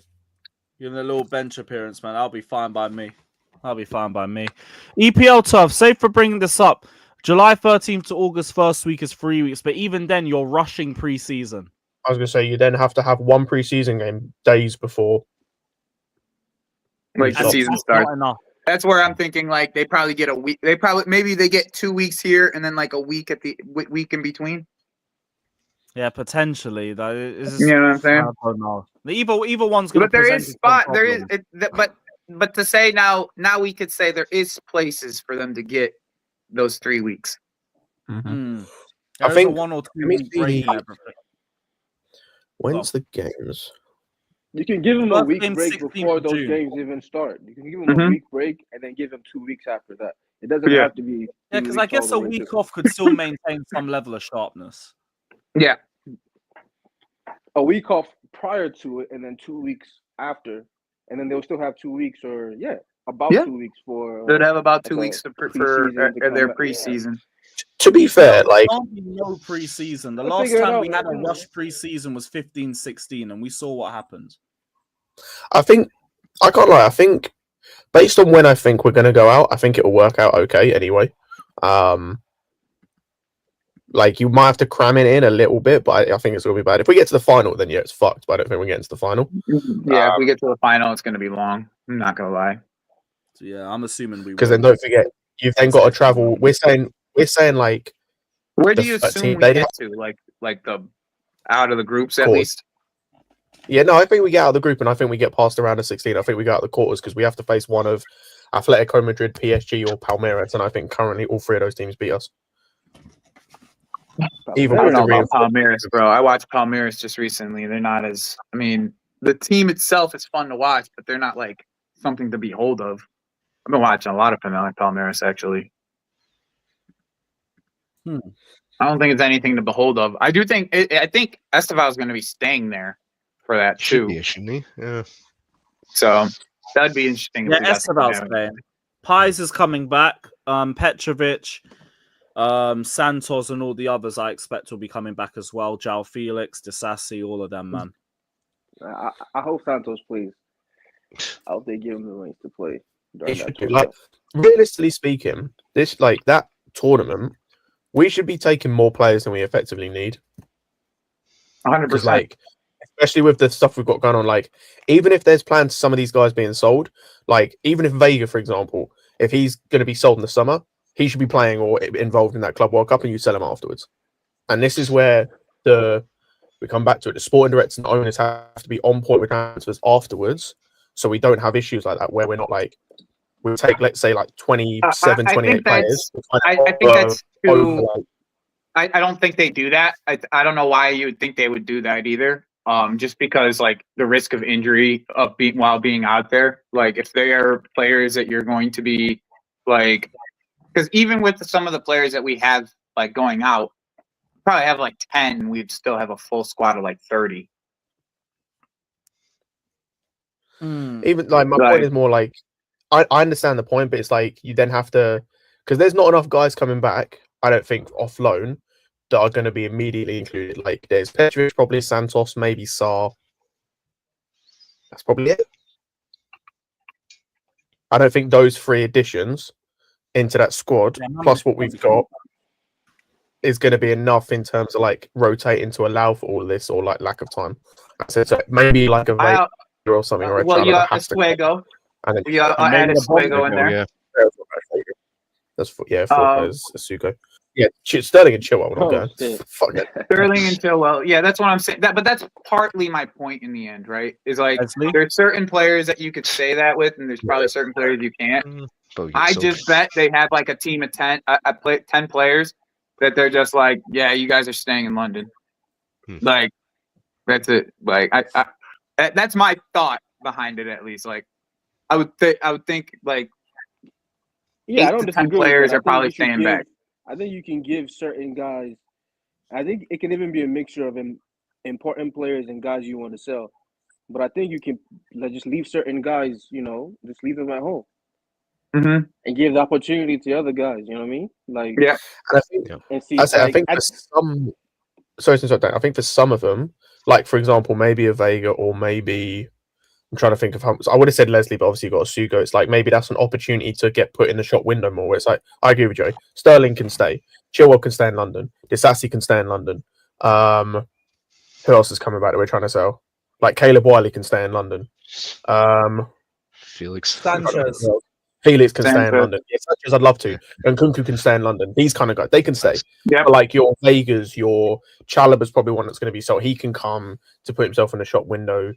Chukwuemeka maybe, but probably not. He can probably stay in London. I'd probably keep him to stay just with his injury history. We probably don't want. I try to use guys who, and again, it can be a mixture of guys who we want to see how they're going to fit into our team next year, and then guys that we want to see if we can sell them, right? Just put them in the shop window, like you said. Certain guys like Sterling, like there's no need to even take them. I say you take guys like Noni. I wish we could take Pope Vajan. At least we would be able to see him in our team. But Paez is going. At least we can see what he can do. So if Paez is going, maybe you can leave an important guy out. Maybe like Enzo. Give Enzo his first 3 weeks, and then he comes in if we make it to the finals or something. They have to plan it out a little better than just. That's what I'm saying. Like even Daniel, like even if you had like the first week. Because like they split it up in like almost a 2 to 3 week window of like the group games. Even if you had like the first week be like, all right, the guys that are coming back from loan are probably going to play the first game. You know what I'm saying? Like you and these men probably playing the first game. You know what I'm saying? And then like as the tournament progresses, you start to add these players in as it progresses, like the Palmers, the Enzos. They could probably have like a week off or so. I would like to see they could just have a week off in the U.S. You know what I'm saying? Just like be out in the U.S. for a week, enjoy yourselves, and then come back before this day to actually for training in the end, and then they get an extra week off in that time frame. Like, I don't know. There's things that they could do. What time does the tournament start? It's like It's the 16th. 16th. The 16th of June, right? Yep. Yeah. And the Prem Yeah, season so- starts 16th of August. And the Prem season ends when? 25th of May. And when's the Conference League final? Just to double check. Yeah, that's 29th for me. 29th. Yeah, 29th. Yeah, Oh, that's what I'm 28th. saying. Yeah. From- Damn from- it. From 29th of May 28th, again yeah. would have been poetic. Yeah. 29th of May. That's when the conference. 28th for me, yeah. 28th. Mm. Okay, so you only have 2 weeks before the tournament starts. Yep. Yeah, even still, like, I'll still give certain guys those like 2 weeks. Big Like up a Alexis. Kai- exactly. Like a Kai. Want the link, let me know. Caicedo, I'll give Caicedo Caicedo those 2 specifically. weeks. I'll give Enzo Yeah, those 2 Cucurella. weeks. I'll give all those Yeah, guys those pretty 2 much. weeks and let me see, like, because I know they're saying Sugo's supposed to be in my team next year and be Caicedo's backup. If you can't play against these Mexican teams, brother, I don't know. Like, I feel like he should be playing. You know what I'm saying? You got to at least be able to handle Tunisia. You got to be able to play against these teams. So Santos, bring him, let him play against these teams. Yep. Give certain guys those 2 week windows. Once we make it up the group stage, then they can come in. So we might do a Conference That's League my thing thought, and too. That's my thought too. That's why I never really thought of it as like this big problem, because I figured like majority of our big players would be in the tournament like later in the round, like at least Well, like that's if maybe they the play- last that's if they game of play the like group that. stage is like What the if they thought. My play thought. like? What if they play like? Listen, we really want to win this. So yeah, we're taking everybody. Then they take everybody. Then it's on them to make sure that, like, They need a double-decker plane for that shit. So yeah. go ahead and And do then- that shit. And then the thing is, like I said, it's like you got to make sure, cool, like if, say, for example, if Enzo's going to go and play the whole season, that's fine. You got to make sure then that Santos is ready to start the season in the Right. league. Yeah. And you got to make sure he is in the team to start the league. And you tell Maresca, like, this is one point where I want the owners, you tell Maresca, I don't give a shit what you think of the player. He's in the team. Yeah. I don't give a shit what you think about him. Like, he's in the team. And it's the same with some of these other players. Like, I don't give a shit what you think about this player. He's in the team. Because if he's not in the team, we're fucked to start the season. If we're going to take our full strength team. So, And Alexis, just to add to that, if we have no preseason, we're fucked. that Next means season- we're going into next that season means we're starts going into the start of the terribly. Premier League season with no fitness, no We saw cohesion. what happened in preseason in 15-16 when we started 2 weeks late. I mean, Never fuck, recovered. Lewis. Just think about the season that we had with after the sanctions just recently. Think about how that one started.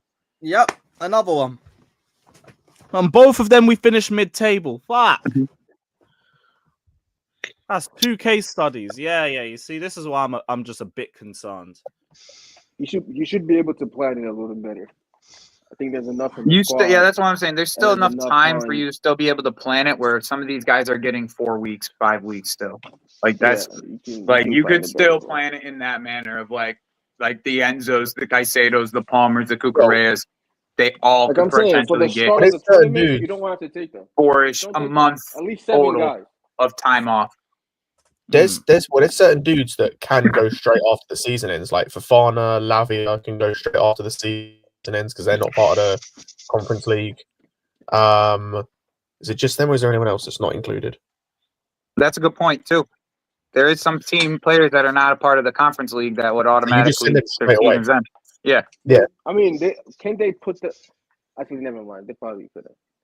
I thought Lavia is in the Conference League squad. No, he didn't get called. It wasn't him that got called up. It was a Mugu. Really? Okay. Yeah. I mean, then yeah, if that's the case, then you send him. I mean, Amugu did of a- play of a- some minutes in the last Conference League game, I think. Yeah, he got Yeah, I like know he played, but I don't know 2 if minutes. I don't know if they did it at Lavia as well. I thought they did. No, Nah, they didn't. I do think though, Scott, you can re-register in middle of the tournament, like You can't. per round. You can't. You can only, as far as I'm aware, I might be wrong, but as far as I'm aware, you can only do it in After the tournament starts, yeah. So you can do it when the tournament like starts. after So like the group, stage, after the group someone stages. asks you to do it. Yeah, so Let me check Well, that would here. make People more say sense here. why Lavia Fofana would get that time. wouldn't be on that Conference League list because, you know, we would want them to be healthy come the Club World Cup and beginning of next season. Lavia's So not Alexis, in the that's top why right that now. only makes sense for if we get eliminated early. You also got to think, like, what if we do make the final? I mean, Well, if we see, win it. like even then, but like I think it's Alexi, right? I've been Yeah, Alexis. Alexis, like that's my point though. There is there's time for them to get 2 to 3 weeks in that time frame. There's going to be time for them to be able to get that. Like we just came up with the time. There's 2 weeks 2 weeks between the Club World Cup and the Conference League final, and then there's 3 weeks between the Club World Cup final or the Club World Cup, somewhere around the end of the Club World Cup. It's between 2 to 3 weeks, depending on if we get to the final or not, where we would be able to fit that rest of the time in for them. So it would be spread apart their vacation a little bit differently this time around. But yeah, it's also it's getting the preseason with the 3 weeks. That's the bigger question. But yeah, here's the thing though. Like I think that you're looking at preseason a little bit too in depth of like, this is the preseason. Like this is like they're doing all the preseason stuff during this tournament time. Like they're using this tournament as their preseason games. Because in essence, the way that it's going to look like preseason teams a lot of the time. It's going to be a mixture of more like experienced players to non-experienced players that are going to be mixed within, maybe not academy players like a preseason, but and if they get like 4 or 5, maybe 6 games out of that, you give them a week off, maybe 1 or 2 games, you might be able to. I hear that. You know what? That theory makes a bit of sense. Maybe I'm just overthinking the whole thing a little bit too much. Maybe I am. A little bit. Yeah, like I'll be real. I've been thinking about this all year. That's why. Fair enough. Don't blame me. Shout out Miss Melina. Big up for the donation. She says, "Do you think Chelsea will sign Sesko, Enzo to Real Madrid rumors? Keep up the good work." Thank you, Melina. First off, always appreciate you. Do you think Chelsea will sign Sesko? No, I think we're going to go for Liam Delap. I hope not. Ideally hope for Osimhen, but it's probably going to be Delap. That Enzo to both Madrid clubs, I don't think there's any real fire with that smoke. There's some rumors here or there. I don't think Enzo's like looking at a move like that. I don't think Chelsea are looking to sell. I doubt anything really materializes from that. I still don't think we're like, I know I've been the one that's very adamant that we probably won't end up going for Osimhen, but I still have this like weird feeling that this shit's not over. Like this whole saga with Osimhen's not over yet, bro. I don't know what it is about it, but I just have this feeling like there's just too much smoke behind everything to feel like it's just not, to feel like it's dead. Now Sesko, I just don't see it at all, like at all. Same. So, like, that one's kind of, like, out of the question for me. I just also think – I also wonder – everyone asks the question, is Liam Delap better than Jackson, right? Like, I wonder if Liam Delap feels like – does he think he's better than Jackson? Because if he doesn't feel like he's better than Jackson, then he might not choose us. Like, he has 5 other teams that want him. Like, it's not – I feel like everyone is so cut and dry. Oh, we're getting Liam Delap. Like, this is a 21-year-old kid that's choosing his next step in his career. He could choose West Ham and be the starter. If Newcastle sells Isak, he could be Newcastle, be the starter. Like that. Potentially. Wow. Like, there's a lot of if ands in this. Like, where I don't think it's as cut and dry. Like, I also think we're petty enough to just take Arsenal's target. Like, in the end, like that's the type of petty, especially with the type of links that we hijack Jokeres or something. Yeah, bro, that's how the type of pettiness we move. Think about how petty we've been. Mudryk already. Now we went and taken Quenda off of Man U. It's like we're Lavia, Caicedo. Like there's a level of pettiness behind these owners. I don't personally think it's the best for business all the time, but there is definitely a level of pettiness there. I just don't see it as cut and dry. Like, as we're getting Liam Delap, they're getting Gyökeres, this team's getting this. People are lining it up. Everyone's getting this, and it's all done. I just don't think it's as cut and dry as that. Like, I hear that. When has it? I guess my question is when has it ever been that cut and dry where you're sitting in March being able to tell people what each team's going to get in the summer? We've only had 2 players where we thought that. One, we got the player in Caicedo, and the other one we didn't in Osimhen. So it's only really been 2 players, and even then it's a 50-50 rate on that. Yep, so, and we nearly lost the Caicedo deal. Oh yeah, we nearly we nearly fumbled the Caicedo deal. We're lucky he kept to his word. Now, but here's another thing as well. If we're going to talk about players that are now the difference between us being in a top 4 race and a title race, you can fuck your wage structure now. It's served its purpose. You've got the base.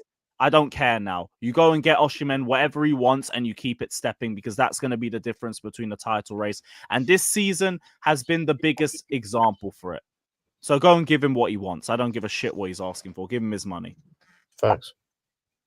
Yeah. That was great last year. It's been a second season under these, man. Cool. Well, I mean, Lewis, they don't have an excuse if they get Champions League. Mm-hmm. Because not only that, the reason why I say that is because everybody's on those wages at that point. Yeah, and even then, it's like, okay, cool, we've got Champions League and everything, but we're now not looking to just retain that. You now have to exceed. Yeah, Fraser will get a new sponsor this summer as well. That won't be a problem. I'll be honest, like you said, Lewis, some of the people we're looking at as signings are not title challenging. Forget title winning, they're not title challenging level signings currently in this squad. Yeah, like the Delap, I hear that. Well, who else we've been linked with? Mamadou Sarr, God knows. Heard good things, that's it. I mean, he's a good player. I just don't know how ready he is for this league, guys. I guess that's all I can say. Like, I've watched a lot of Strasbourg this year, but he's a good player. I don't know how ready he is to be able to play in this league. But the thing is, here's the thing, Lewis, is like you look at a lot of players around his age bracket, and it seems it's like kind of the same question I have with a lot of them. Like, how ready are you to be able to play in this league? Like, it's because it's such a especially that position, it's one of those positions where, like, especially at the top level, you can't really be that young. Like, it's so rare. Yeah, but Scott, like, I have that same question about Lukeba. I have the same question that I have that same question about Lukeba. Yeah, but we also seen the likes of Dean Huijsen come through at 19 and look like a stud at his age. So it's like Bournemouth. Yeah, 100%. But Bournemouth, it's not like Bournemouth. The one thing that I don't like don't like about that, like, consistency is Bournemouth play front foot football. It's not like they're like box defending the entire time. That's not what, I'm not saying about the way they play. I'm talking about the expectation and the pressure. It's different playing for Bournemouth than it is for Chelsea at the end of the day. Especially going from 100%. a Bournemouth team just trying to get into Europe. I mean, think about if the foot was on the other foot, right? Just quickly, okay? Huijsen's here. Jackson's at Bournemouth, and Jackson does what Jackson did to Huijsen in that game. We would be smoking Huijsen. We would be sitting here cooking the flames out of Huijsen. You understand? Like, you see what I mean? Jackson made him look like a fool in that game. Like, he really did. Jackson did a number on Huijsen in that game. Joey, you know what my biggest thing about Huijsen is like, because I think we were on Casually and we were talking about Huijsen, and Marshall brought up a comp that was going around.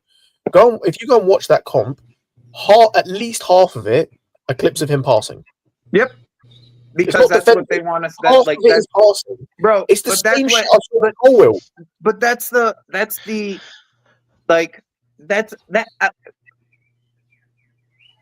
feel like that's part of the with clips. Like, you don't do clips of people making side tackles. Like, I feel like that's like, you know what I mean by that.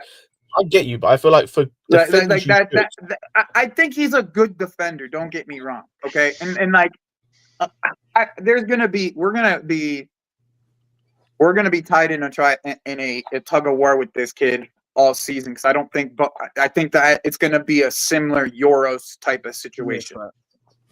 Okay. Yeah.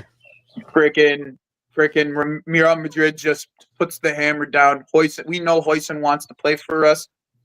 We'll only pay 35 million for him. And we're over here saying, nah, we'll pay the 50. You know what I'm saying? Like I feel like that's the tug of war. It's like a Euro type situation again, where they aren't going to pay the 50 release clause, and we are, and Bournemouth won't accept anything less than the release clause. I feel like we should have, not for a kid that young. We just shouldn't. We're gonna. These kids are going to be good later Daniel, on that's anyway. a whole nother conversation. That's a whole nother conversation that I'm willing to have if you want to have it. But I agree with you, okay, for the most part. Like, I agree with you. I would personally rather see like Hanko or Gay in our back line personally. Him going to Real Madrid for 35 million for them is great, right? Because when the Euro situation happened, Real Madrid said, fuck that, we're not doing that. There's going to be another one of you next year or something. Yep. Another one popped up next year. They don't care about Daniel, another one popped up in their academy. Yeah. That's the one difference. That's the difference this time, Scott, is they have one in their academy now, so they don't have to feel like they have to pay for anything. They don't, but again, and they know you don't pay. But there's going to be teams that are going to be willing to put that money down. That's my point. It's not going to just be us. It might not just be us. It might be Man U in there. It might be City. They're going younger at center back. Like it could be. I said let City or Man U do it. Let them pay the money. Okay. To me, I agree with that statement for the most part. I like him overall as a center back. Like, I think he is as good as advertised. I just don't like how young. I don't want to keep going younger. Like, that's that's the last thing. I do think he's as good as advertised personally, but I do not want to go younger. I agree. I think my biggest issue is, like you said, Joe. I think if circumstances were different, like we didn't have Sar coming back, we didn't have Colwill in the team. Like, if we spent, let's say, the 50 mil, and he was going to be the Fofana replacement, maybe next to a Gehi, cool. I can hear that. If you're going to sell Fofana, I can deal with that. Again, if Sar isn't going to stay, if Colwill isn't here, cool. But yeah, if you're buying him to bring him in to compete with Colwill, let me set up a scenario for you, Scott. Let me set up a scenario for you real quick. Okay. Colwill, we have Fofana, we have Sar. Let's just say Badiashile is the lone man out. He's the one that Disasi, Badiashile, they both end up getting sold. Okay, let's just say that. If it is Huijsen, right? Don't you I just don't believe. I just don't believe. Like, would you, for that left-sided center back spot, right? Because it would have to be someone who's going to overtake Levi Colwill on that point, right? Like actually for sure overtake Levi Colwill, not someone who's going to just compete with them. Like, would it be Gehi? Would it be Hanko? Would it where are we going with it? I guess is my question. My number one of who we're linked with, because obviously I'd have different number ones than Gehi, but they never the people I would want they're never going to get, so it's a pointless conversation. Yeah, honestly, my favorite center back in the world right now is Bisek, and that would be, and I've been asking for Bisek since last year. So the other one I would try and tempt, considering the season he's had, but again I don't know who he managed to convince him, is Pacho. If you want to still go young, but I don't know whether you have any job. I would go with the other Ecuadorian personally. But that's just me. But yeah, in terms of who we've been linked with, he's my first choice. Are we still linked with Hincape? I would go with Hincape. I don't think we are. No, I don't think we are. If we were gonna go with the one, I would go with Hincape, because then I have even more reason to understand why we got you, because then you could play left back and you could play center back for us. Then I have a real understanding, and he comes from a system that comes from these types of things. Huh? So you're saying buy Huijsen and another center back? I think the only way that happens is if they move on from Fofana, and I don't think they're ready to do that just yet. What you're saying? Oh, I'm saying, who do you replace at that left center back spot? because it's really because Sar is a backup to the right center back spot. Like that's what he is supposed to be. So Why who would are you need to you? replace anyone? Yeah, because I'm saying let's say Badia Shield is the one that's gonna be the one that's sold. Mhm. Who are you replacing that left? Because we need another left-sided center back. That's my assumption. Is who are we replacing at left-sided center back? Is it Hoyson? Is it who is that player that you're gonna get? Gahey? Gahey play left-sided. Man said Anselmino. And so Scott? Mingo, man. Come on, Daniel, man. what are you thinking? I mean, Yasser, you, Nathan, anybody? I would love that answer. What do you think for that scenario right there for like left-sided center back? Oh, left-sided centre. What do you mean? What players we can get? Yeah, like with the people that we're linked with. I mean, like just realistic what do you think of players. Murillo? The issue I have with He's Murillo, just not realistic anymore. No, He's not realistic I anymore. don't know. I don't know think- what's going on with the guy at a Juve. If he's still injured You love or the not. word realistic, but what is the Man, realistic? shut the hell up, huh? Can you define what is realistic though? Sure, I'd love to. So Nottingham Forest is currently in Champions League football, and I think that they would put £100 million price tag on Murillo going into Champions League football. I mean, really, something around those lines. Like, also are you spending $80 million on a Murillo? Something along those lines. A mediocre player, like he's not a world class. He's not a world. But that's not how they rate him, though, Fatur. That's how you rate him. You see what I'm saying? They're going into Champions League football. They rate him extremely high. Fatur, they rate him so high. They put $70 million on his head before they got this. We tried to get him there.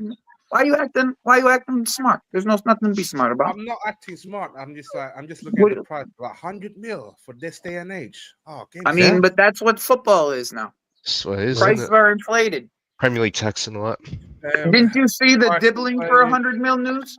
Like, get with the program. Pricing is based off of how the team rates the player, not how the media rates the player. Yeah, the importance of the player. I'll say there's a reason why. How about that? You can suck my dick there. Pause. No Diddy. Anyway. Hey, yo, what? You be reading the chat too much. Stop reading the chat. My whole thing is this. I don't care what you ask for these kids. At this point, we should have learned our lesson. There's no point in signing him, bro. Like, Euro was supposed to be the answer to everything. He's regular. And he's suffering just like any young center back is going to suffer. Yes, I did. I'm sure he's going to be good, but him being good at 25 is not a win. Because you could have bought a well-experienced player and still signed him later on.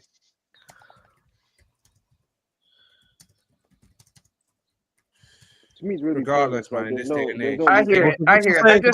80 million. I'm just saying. I thought that might be. Regardless, bro, they're gonna make mistakes, Daniel. You know what I'm saying? Like, I feel like regardless, they're gonna make mistakes. My problem isn't the mistakes. My problem is leadership.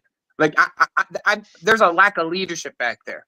So, like, that's my biggest issue behind it. It's like I would rather have a guy that I know is an established player for leadership aspects, because no matter what player we get, it's not like everyone's imperious. Like they're gonna be making mistakes regardless. It's, to me, there's a lack of leadership in that back line, and for you to get like another 19-year-old is like you're not fixing that leadership problem. Like, you're just not. My issue is more than the leadership. My issue is the fact that we always go into the window and we make some reckless signings. Like, it's not that I mean that bad player and that, but it's just that we pay a player for overpay money, extra money. Like, I don't want that. But Tour, that happens to every team in football history, bro. Not every team. Name me one team who's never overpaid for a player, Fatur. You can name me some then. No, I'm asking you, name me a team who's never. You said no team. I'm just asking for one example of a team who's never overpaid for a player. I could go back to less than years ago. McAllister, but yeah. Years ago. I could go back Leicester 15-16. years ago. Years ago. I'm glad that it zoomed in on your face, bro, because I need to see this Years reaction. ago. I son. said years ago. Like, Yeah, but give years me ago a is not team now, then. brother. You haven't That's given not Years me now. ago a isn't team. now. You just said years ago. Can I get one team? Years ago. One team, Fator? Years ago. You can name me some. I've already got some on top of my head anyway. Yeah, but the name. Team them done. Us with Kante. How about that? Kante. Conte's a team. Conte's a team. Kante, I asked you for Hazard. one team, and the name you gave me is Us, Conte. innit? Like, what us is it, to be fair? Us. How much does that us cost? Really? I'm asking you for one team that's never overpaid for a player. Do you know what? You said God's there's sake, I thought about plenty. 2 years ago. I asked you for one team, and you've Us! given me players. With Torres, 50 mil. You are still Oh my you are days. still giving me.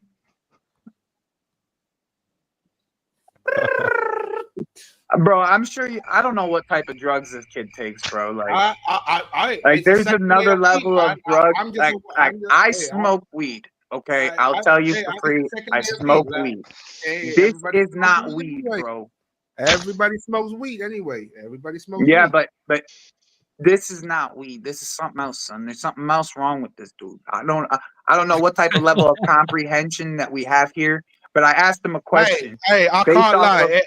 of- Comprehensions is everywhere, mate. Not only in this channel, but other channels as well. But anyway, if you doubt me long enough for about 8.5 years, Yeah, I'm on crack. I'm telling you now exactly.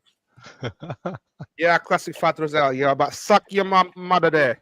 Pause. No, did this. Suck my man, balls like, there. What the hell are you talking about? What are you talking about? Are you gonna pause? Man, just Yeah, on get your smoke. condoms out, fam. Fuck's sake, man. Hey, yo, what? Mustard. Oh, for goodness sakes. All jokes aside, the ones that I never overpaid. Yeah. You know Those what? were not jokes. Maybe Real Madrid, 2009. Real Madrid overpay. No, they do. No, Look at Listen, Endrick. this is just No. listen, everybody Right, overpays is if you can't overpay for everybody, bro. Exactly. There's different That's the levels. point. There's the Manchester United overpaying for every player they sign, and all of them are shit.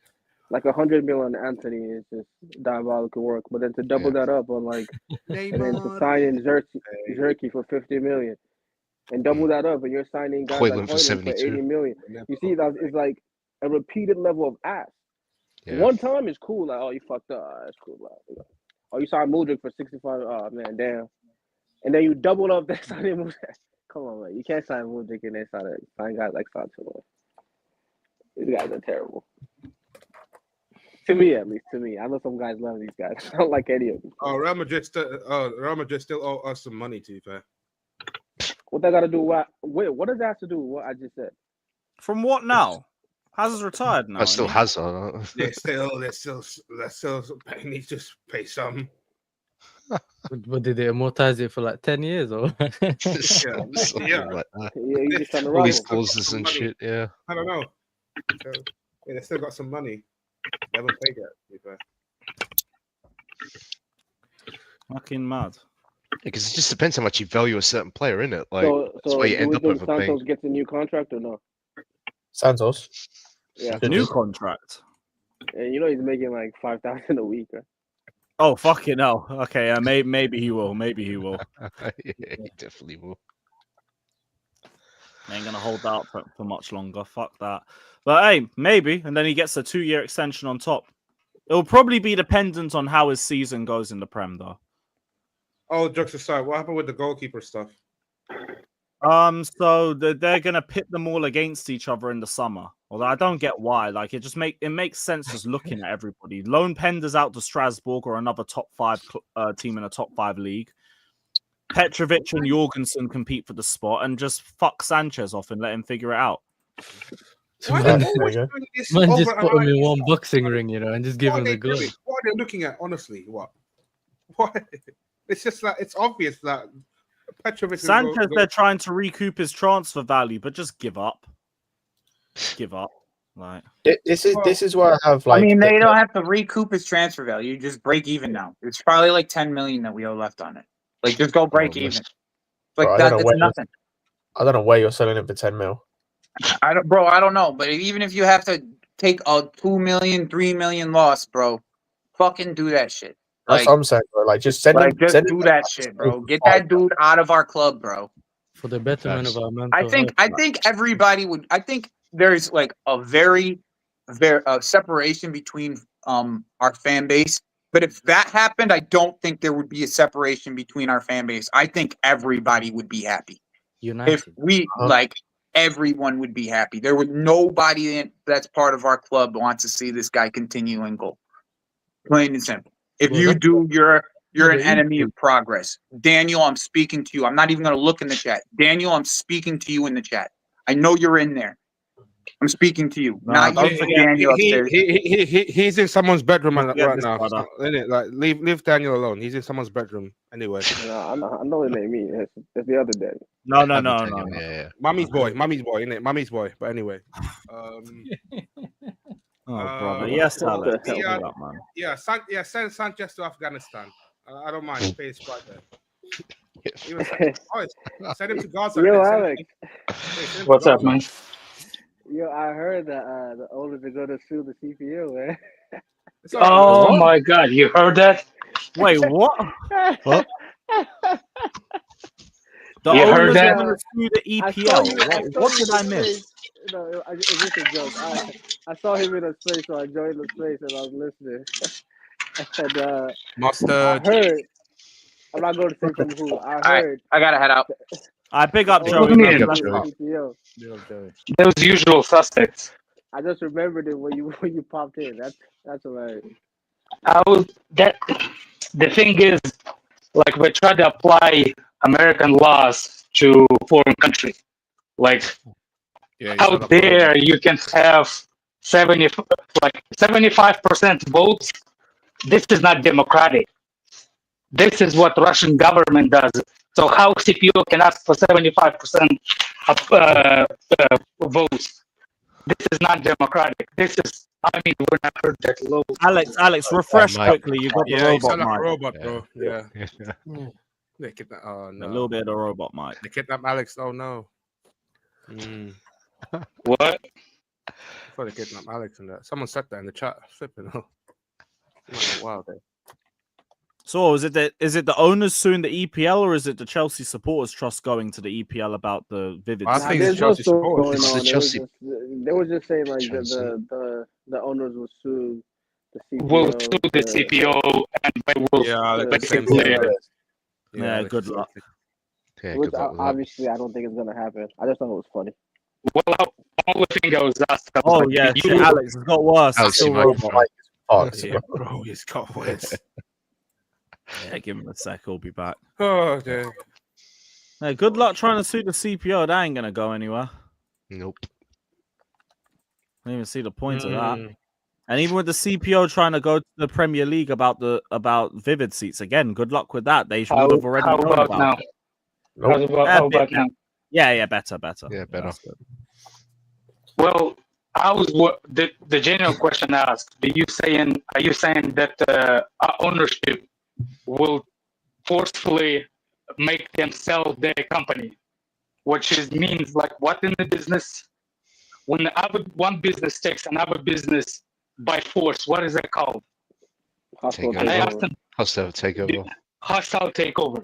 That's what I said. So I was asking those financial advisors, are you telling me that Chelsea, well, Blue Co, whatever, gonna take the force, what's the name? Forcefully gonna take the vote from them? And I couldn't, and he said yes, so I guess we'll see. Yeah, So good luck. I don't see Jester- how that's happening. Yeah, Jester said that, so I don't know where Jester get this idea. I mean, everything can be possible in the world. I just don't think that will be the one.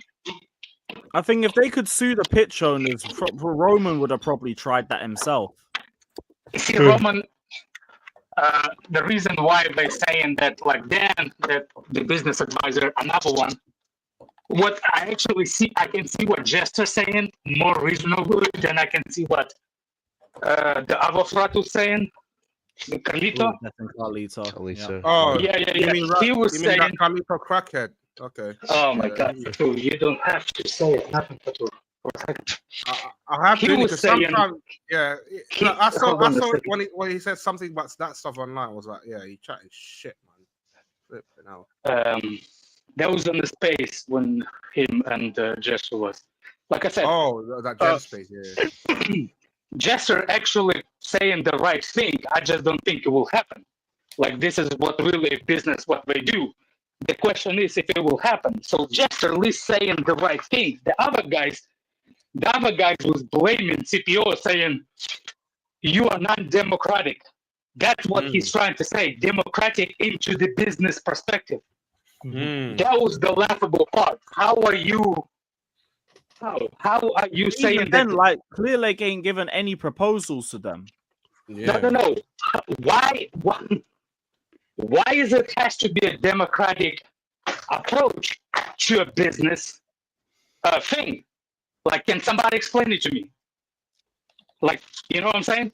Like, how is that has to do? The guy was like, oh, I wouldn't say the name of the countries that wins the president election by 75%. I was like, you don't have to say that. Just say whatever it is. Putin, I know you cry about it, so just say it. But then he came. Sorry, guys, I'm doing some work. I'm installing my kids. No worries. You're good. You're good. My kid's blind and stuff like that. So you know what the other complaint he was saying? So apparently CPO loaned 20 million in 1990 something. Since then, they paid only 3 million back. They loaned 10 So million. he was saying, like, how come and whatever that 20-something years, you only pay 3 million back? And the guy responded to him saying, like, because we can, we don't have to pay it off. As long as we pay monthly, a yearly fee, you don't have to do shit. Then he sent a sentence that actually triggered me a little bit and said, well, maybe they can change the term of the loan. And I was like, yeah, if Blue Co owned the loan, but they fucking don't they? No. Blue Co wasn't the company they gave loans to. Rocks in Chelsea, It was Chelsea 10 big. Football Team. Do you see what I'm saying? Yeah. All So that is I was like, irrelevant because Roman forgave all the loans that weren't even like. Oh, what does this matter? Why are they even talking about that? That's my point. But yeah, Daniel, that was it. That was I madness. miss you, man. Roman Abramovich. fucking guy. Yeah, there it is. Roman Abramovich. Yeah, big up. Yeah, shout him out, man, every single time. But yeah, I don't think that Chelsea pitch owners. I thought they only like made the money back off selling more shares, but like I don't really know too much about how the situation works for them anyway. I just know that they own the rights to freehold of Stamford Bridge. And that's it. I thought Clear Lake give them a proposal, like everything's just going round in circles. My biggest thing is I wanted Chelsea to move. There's no doubt about it. I think we need it, and I want it. Yeah. The reason why I don't is because of the people that own the club now. Because even if you give them that financial backing, you know, we're gonna make more money. The club needs more money. Club needs a bigger stadium. I agree with all of it. Is anybody seeing this ownership do good with their money? Not So good what enough. the hell would, Not particularly, no. so what I'm saying is, like, why would I trust them do better with the more money that we get? I understand. It's a really complicated situation because there's Exactly. a bunch of It's based opinion. It's like it's opinions. My opinion with this ownership, I don't trust them with the money, even if I give it to them. That's all.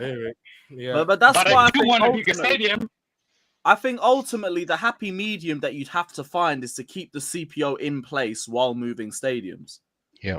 They maintain the freehold. of El That's Sport. what I'm saying. That's what I'm They need saying. to talk more. They need to talk more to the CPO. That's the They issue. need to drop a They have a proposal. Chelsea advisory board or something. There's No, no but the proposal. issue- There's no No. They have to own it. If it was me, if they really care about it, I will give CPO the same ownership of the new ground, new name, just like we own it now, only in the new stadium. Yep. Right? Same. That will make sense. But they won't. Question is why? It's And they because can they want that freehold rights themselves. It's just more and more power. You'd still be relieving them Exactly. of some power. This is. I don't think Roman wanted to do it either. Roman, well, the biggest problem with Roman and CPO was it's the naming rights for the stadium. That and Roman tried to buy extra shares to like influence the vote himself. Yeah. And like that lost him favor with people in the CPO. That might have been why Rory Jennings fell out with him. That could be, but that actually could be the reason I think that Rory did that, what he did. Yeah, because that's like his investment. And I cannot blame Rory about it either because it's his investment, right? Mm. I mean, yeah, Rory fell out because that and when Lampard got sacked in 2021. Oh, that didn't help things. Well, that was way before. That was way before. Lampard got sacked in 2021 and Rory won. No, he's talking about the stuff before. Rory I'm talking about CPO. That was the first time I heard of Rory, was when the CPO things were happening. Yeah, he was making YouTube that videos. was in. Yeah. Shut up, Brian. That's why they started crashing out, man. Yeah, I'm telling you, it's all about the money. All that is in the past, all well and good. My thing is, let's not let anybody pull the wool over our eyes. No proposal has been made for anything. Exactly. Which is my point with, like, when people are talking about, the reason why we can't do this is because of the stadium. The reason we can't, they bought this club. They should have the plans for everything. There's nothing. We haven't seen any plans. There's not even any mock plans that have been leaked. Like, oh, this is what they're thinking of doing, elsewhere in Earl's Court, and then we can say, okay, well, let's get the CPO to make a vote. You haven't proposed anything. Right. Yep. I just think we moved sketchy. This ultimately is something that's going round in circles while they all think about what the best options are. But it's like, yo, you've been here 3 years, and you said that the stadium was one of the main things you were prioritizing when you took over. Facts. Hurry up, because it's taken 3 years to be in the same position that we already knew we were in 3 years ago. I don't know how, take this with a pinch of salt, but, I don't know, when we heard that was when they first joined the club, yeah? Yeah. Cool. That was when Bowley had the reins. And based on the report that came out, again, take it with a pinch of salt, I don't know how true it is, but the report was that part of the sticking point with the stadium, outside of just the CPO stuff, is that the Bowley is the one that's pushing for the move. Clear Lake and Egg Barley are happy to just stay where they are and to just expand on the stadium that's there. Yeah. So, Clear Lake and Egg Barley don't give that much of a shit. I think they'd be happy to move if the right opportunity came, but it's not one of those things where they're it's high up on their plans if they need to move to a bigger stadium. To be fair, you can see it because they bought the Stoll mansions as well. Yep. Because their plan, they bought the club with the understanding that they couldn't move. So I'm sure they have plans around it. I'm just saying, until they present that to the people who can make decisions on it, then there's nothing anyone can really say. If they have plans to expand to 60K, we can't even give credit because we haven't seen it.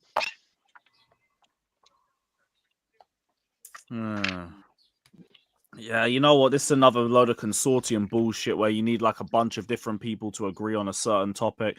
That's probably another thing playing parts of it. I think this club is in a bigger problem than people realize it is. And the reason why the consortium started talking is because all of a sudden the financial thing that they thought that's gonna work, with investing and selling, it's not working. So now the loopholes are gone.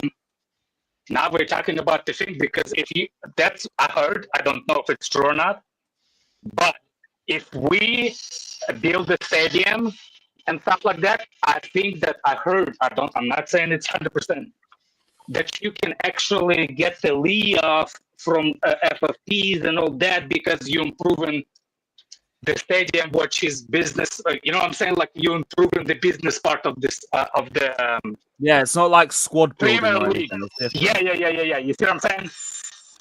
So I heard that could be. I'm not financial. Maybe Jester can explain it if he's that much deep into the money, but I'm not, so I don't know. But that's what I heard. And even then, you got to try and figure out how competitive we'd be while we're building the stadium as well. Shit.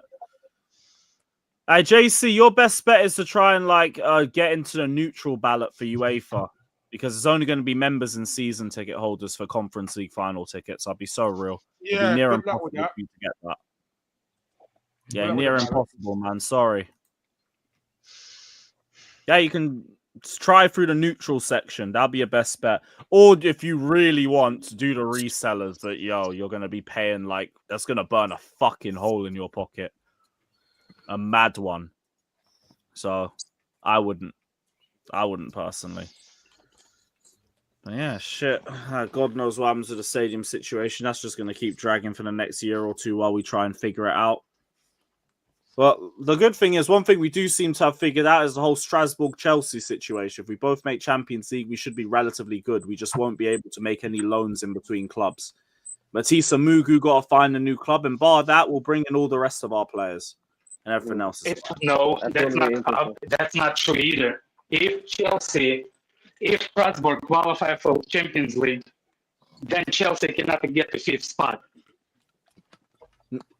Oh no, they can. The way it's the same way Girona and City got through and Nice and United. They have to transfer their shares to independent trustees for a blind trust structure established by the UEFA Club Financial Control Body. But it is possible and it is doable. The only thing that we can't do is loan players between each other. That's it. Okay. Oh well. Well, these men are loophole. I don't think it's the problem. I don't think it's the problem in the first place. We can get in a Champions League spot. So might as well stop worrying. Fucking hope we do. We're fucked. It's in our hands, isn't it? Sorry I didn't see the donation. PSG interested in Santos. Would you trade for Vara? No. And they wouldn't do that either. Yeah. Shout out Vara and all of that, but no. I'm keeping Santos. We're not getting Champions League. Watch Santos being for sale. No. I have my theory is it'll be Colwell and Noni gone. Because I've heard from my sources that he'd be the one to push for an exit to a UCL club. And Noni, I'm starting to hear too many links with the likes of Newcastle and Aston Villa and everything, and that might materialize. So I think it'd be them two. That would be fucking fun. I can't lie to you. Getting rid of, depending on the winger that we get in, getting rid of your most productive winger would be funny as fuck to me. Regardless of how he might be. You can say that. That's cool. He's still our most productive winger. I don't care. Give him away for free. Colwell, though, he can piss off. I don't know. Oh, yeah, Colwell can let you trust. The fact that that's the mentality that I'm hearing coming out of you, and you have not even been top 10 players for us, piss off. What's the mentality? What did you say? It's been basically, I had a mate who saw a representative of certain players, and he said that he'd be pushing for an exit if we don't get UCL because he wants to play for a UCL club. No. It's funny. It's funny people pushing for that exit. But if that's true. Bye-bye. I mean, I can't. Hey, I Cole's don't been sticking up. He's been sticking up as of late. Yeah, he can fuck off. Yeah, mentality just reeks of piss. I don't care. Shushing the crowd thing. Yeah. Shushes the crowd, then drops a shoot Should've game. sold him to Why do you Liverpool. think I picked this picture, man? All this for Southampton at home and all of that. Yeah, you Joke, wanker. man. Get out of here. You could tell though he's a little bit of a hothead. You know, like even when you watch him, He loves the square foot fight, doesn't he? Yeah, more fight off when the ball's out of play than in play. Yeah. Yeah. You know, it's in play and he makes a mistake. He's too busy pointing at the fucking linesman or one of the other players to try and rectify his mistakes, man. He's a bitch. He's a prone error player though. Yeah, and like, this man wants to do. I'm leaving if we don't get UCL. Well, while you've been pushing to get first team football for the last 2 seasons, and this is Well, get the UCL and sell him to the non-UCL team in the first place. Then. Oh, that is the pettiness I aspire for, man. Hey, send them to Arsenal. Send them to Arsenal. Hey, send them to Arsenal. If Saliba leaves, send them to Arsenal. You play in UCL, you donkey. No need to call me donkey, you fucking fat prick. Oh shit! Oh, brother. There Send him back to Brighton, innit? There you are. Did you call me fat? I'm fat, but I'm still. Yeah, I'm fat, know you're fat Buddha. I'm fat, but people still know that you fucking donut. Oh shit! You guys are crashing out for no reason. Yeah, we haven't even played in 2 weeks. Yeah. Exactly. Imagine what happens when we play. Oh my god, man! This Chelsea team is just so it's. Run me. Like, there's no way to like have. I don't know if people try to control the confidence you're supposed to have in this team. There's no way to have a lot of confidence in things happening. Like I get what Alex is saying about the money thing. Even if we win the Club World Cup, are we gonna with that new 150 million? Are we gonna go for Isak? No, we fucking better. That's all I care about. Like people want me to care about shit that has never met. Like I don't give a shit about a lot of these things. Oh, they restructured the women's team for 100. I don't care. Why do I care about that? Yeah, that don't mean nothing to me either, bro. But like, yo, even if you make like last 16 or something, you should be getting like about 100 mil or some shit off that. I think. No, I don't think you get that much. If Paul was going, I swear down, because I thought it was $1 billion all round.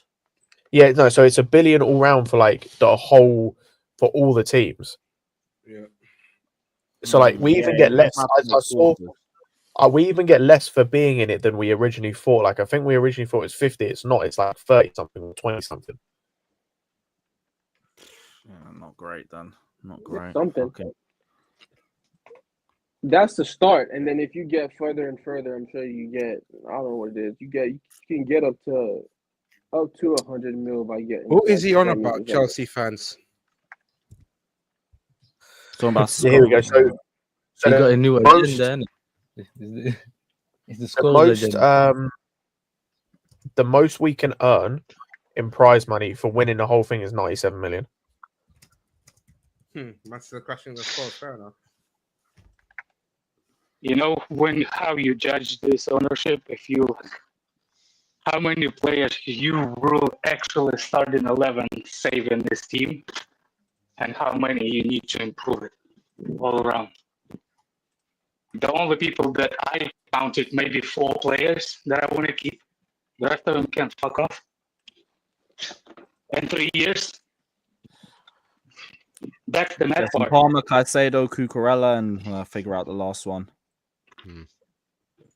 I'm guessing. So, I don't even know. I just threw the poll. Like, you can put 5. It's not actual number that I'm ready to, I'm saying like 3 years, and we came back to the same original point that Scott was yelling every stream for years. Why we have players on loan, better players than we have in the starting 11? Remember that when Roman was here, Scott? Mm-hmm. Yep. They're doing some of the same stuff I hated from Roman as well, the penny pinching bullshit. Like, it's what me and Joey were talking about earlier. Like, you can penny pinch for a couple players. Like, I don't mind you trying to get as much as you want for certain guys, like Chalobah, for example, or like Vega when he comes back. You're fucking penny pinching for Cassidy, and you're going to penny pinch for Sanchez. That's the same shit that Roman used to. I got pissed at when we were penny pinching over Batshuayi for no reason. Just fuck these guys off and get rid of them. Like, who cares? Because as long as they're gone, that's the main thing. Yeah, and like even the loan fee bullshit we were trying to pull off this January. I hear it, man. Fucking hear it. Just quickly as well, guys. Has anybody, because I saw this come up earlier, has anybody heard of Vanja Milinkovic-Savic? Yes. We just randomly got linked with him. Yeah, he's Sergei's brother. Is he any good? That makes No sense. idea. So you know that I don't know if you've seen that table that got put out from wherever it was, where like Petrovic is basically on an island by himself in like the top right hand corner. Ask Joe. Yeah. He plays Football Manager. He knows all those players that So nobody knows. on that same table, there's only one guy who I think save percentage wise or like shots, X shots, whatever it is against, is better than Petrovic's, and it's this guy. Fucking hell. Okay. How much is Interesting. this guy Good shot cost? stopper then. I've seen him. Oh I've seen god. him. 20 million euros release clause. Release clause. Yeah, it's Torino, so I'm not gonna ask too much. He's got a year with an option for another And year. another thing, I remember Scott saying he's ready for Petrovic to come back. Me too. The problem is, does this manager change his mind about playing from the back? Petrovic can still play it from the back. He can play Oh, from the he back. he can? Yeah, he he's can. got the best passing stats He's in got League better. One this season for goalkeepers. He's improved. It's still got some, yeah. Is that League One is the best pressing league? No. You know what I'm saying? Like, yes. Yeah, but you still Mhm. facing 11 players, bro. Like, you still facing. Still I probably mean, it's shows obviously a big slacked with improvement his as kicking, well. but yeah. Yeah, his It's passing about has improved decision massively. making. It makes When you get pressed, it's about making the right decision and then not rushing your passing and stuff, innit? Yeah, that's what it is. Yeah. Yeah. To be honest, Uh, like, if we're gonna have a okay. massive window, goalkeeper needs to sort out first. I mean, it's along with every position. Yeah. But they said they're not looking at keeper, but we've got a goalkeeper though. Like you just get Petrovic back, unless you're going to get a massive improvement, which I don't know if there are that many out there for the price that they're willing to pay. Bring Petrovic back. Tell Sanchez to just fuck off, leave. Have Jorgensen as the backup and put that money to Osimhen and a centre back that isn't Husin or Ordonez or Araujo or one of these young kids. Christensen. Yeah, go get Yeah. Christensen or well, Christensen if he can stay fit because he's having like so many injuries this season. But like, go and get Gehi, go and get Bastoni will never come. So it's pointless talking about him. Oh, yeah, Bastoni. A good shot in that. He'd be the perfect one. There's only one thing I think can be done at the goalkeeper. There's one thing that I would have to do. If we some kind of miracle get the Champions League and Aston Villa doesn't, I will go for Martinez because he deserves to play Martinez, in, yeah. That's a good in shot. the Champions League. That's the only shot. The rest of it, Mignon. No, thank you. Mignon, first of all, it sounds like a minu, which is shit, cow shit. So if your last name is close to shit, you are shit. Plus, he can actually fuck off his injury prone all the time. What's his name? I was on Diego Costa, but even he's suspect to me now. Yeah. Tell the truth, I don't know. I don't know. I wouldn't be surprised if Kepa impresses this prick and he stays. I wouldn't be surprised. Because this prick of the manager will pick Kepa. No, I kept all want to leave. Yeah, no, he's I going to think he stay at wants to leave, Bournemouth. yeah. They want to buy him permanently. Uh-huh. Mhm. That's about what? 40 mil roughly? 50? 40 mil.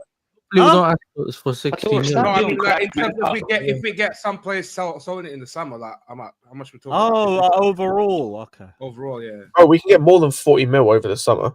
Way more. Oh, If we- don't give him exit route. He made a mistake. He made a stinker comment. Overall. What do you mean overall? We might have misheard him. We might have misheard him. No, he I We said did. overall. I said overall, didn't I? You fucked. Alex. Overall what? I said overall. All the players that we tried to sell? Yes. Yeah. we're trying to sell like 10 to 15 players again. Roughly. the You second can make this shit up, man. You can. Oh, I love our right. planning, by the way, on a side note. 10 to 15 players we're trying to sell for the second window in a row. Fantastic. Wow. Yeah, because we tried to sell half of them the window before and failed, and tried to sell the other half the summer before and failed. I'll fix my mic, guys. I'm out. I'll see you guys later. Shout out the bomb squad. Yeah, Yo, big big up. up, Alex, man. Always Big up. great to hear from you, man. Big up. Big up Fatur. Stick to the cocaine. It's better. No, thank you, man. I'm trying to be healthy. Proper Chelsea. Proper Chelsea. Oh man, you know what the C in Chelsea stands for and all of that. But yeah, this bold guy might be goalkeeper number 10. Okay, fine. And like the Willy Caballero regen and all that. Bro, what would be the point? So then what's the plan? I was gonna say we get this guy. Okay, cool. So what's the plan with Petrovic? Sell him to Strasbourg. Loan him back again. And let's say we decide to keep both of them. The fuck's the plan with Jorgensen a year after Bayern? He's got to go. Yeah. Forget that. Where's Slonina gonna go? Well, yeah, no, but forget No, maybe Slonina. Those guys are young, bro. Like, they're never touching the football pitch of Chelsea ever, like for Chelsea Football Club ever. I'm they're just already talking about Penders, bro. yeah, but fuck Penders. I'm talking about what's happening here and now. With What if we'll have to replace Strasbourg keeper, like Petrovic's place at Strasbourg then? That's what I think should happen. They're just permanent to make it a permanent transfer if we both make UCL or if we both make Europa or whatever. Yeah. Like, but just I'm just trying to understand what the plan is. Like, how are we? Yeah. I said this on the casualty show the other day. I'm like, how are we trying to sell players that you've bought? Like, we were talking about replacing players, and I named 13 players that we could potentially sell this window, all of which they bought, these owners and these sporting directors, all of which we need to replace, arguably. How the fuck? What? 13 I named. And there's probably more that I didn't think of. What were the names? So it was Sancho, technically loan, but whatever. Mudryk, Noni, Nkunku, Felix, Sanchez, Badiashile, Disassi. Fuck, I'm trying to remember all the names. Hiu, potentially, because he's technically the backup. Oh my god, so many. Probably Chuck. Vega. Throw him in there. Chukwuemeka, Oh yeah, but I didn't even include Chukwuemeka. Vega, Chukwuemeka, Leslie, who we have replaced. That's 12. Big up abs. Don't know what's happening with Mugu either. Oh yeah, Datro. Oh yeah, Datro potentially for Tosin eventually. That's 14. But there's so many fucking players in this team that we are needing to replace or we have replaced, and it's just what's the mental saying? Is there anyone else that we're missing? Oh, Chilwell. There's him. No, I didn't buy him. Sterling. Raheem needs to get showed. And Clunky as well. Adding Clunky to that, Lewis. He's out. And Broya. Don't forget Broya. I know we didn't buy him. We didn't buy Broya. It's only people that we bought. 20. It's only people we bought. We're up to 15. Washington? Nah, fuck Washington. Oh, we got that Richards kid, whatever his name is, in the academy as well. No, but hold on, wait. Scott, what is this? Is this a list of Kellyman. players we need to get sold? No. That's abs. I just named 15 players that this ownership has bought that we're either trying to, we have, or we need to replace. It's not even about replace. Some of them you just need to get gone. Yeah. No, but like most of those guys, we do need to replace because of like their position in the squad, right? Like even Nkunku, right? Or Felix. We still need to replace them. That's our backup 10. One of those two is. Scott, you got some more names, Kellyman and KDH. Oh, fuck Kellyman. I didn't even think about him. He's in the youth team and whatever. I included KDH. Bro, like KDH you maybe need to do. Like, bro, 15 players that these men have bought that you need to replace or have started to replace in certain cases, like Leslie. 15! That's over half a fucking squad. That was mental. What a fucking mess. Money well spent. Oh, that's where the $1.5 billion went. This is the thing. We got some hits, but it's really only some hits. Don't forget. This is the definition of Raheem Sterling shot accuracy. We're just shooting for the sake of it. Yeah, true. But we'll get some G&A out of it, but it won't be enough, and our performance will ultimately be frustrating. Nasty work, man. I mean, like, you know what? Because we always do, what's it called? We always do sell lists, and it feels like the sell list is a lot longer for most of the Chelsea fan base. So what would be a keep list? Let's just say if you had to take 15 into next season, you 100% want to keep.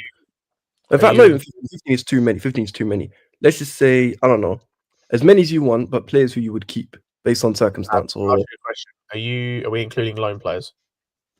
Depends. So guys like Caleb Wiley and Alfie Gilchrist. I was just talking about Petrovic and Santos. I mean, yeah, I Fucking guess hell. so. Cool. Like, I'd Petrovic, keep both. Santos. So Pardon? I'd go Petrovic, Jorgen. So hang on. I want to do the whole team. So of guys, I'd have to absolutely keep I've got Petrovic. the squad up on the main No, screen. it's not as even. well, No, Scott. It's not even guys you have to. It's guys you just want to keep. Like, you have free reign in it. This is FIFA. You can choose whatever you want. James, Gusto. Pardon, None say of that the again. Petrovic, James, Gusto. Okay. None of the centre backs I care about outside of Josh, but he's a youth player anyway. Cucurella, Enzo, Caicedo, Santos.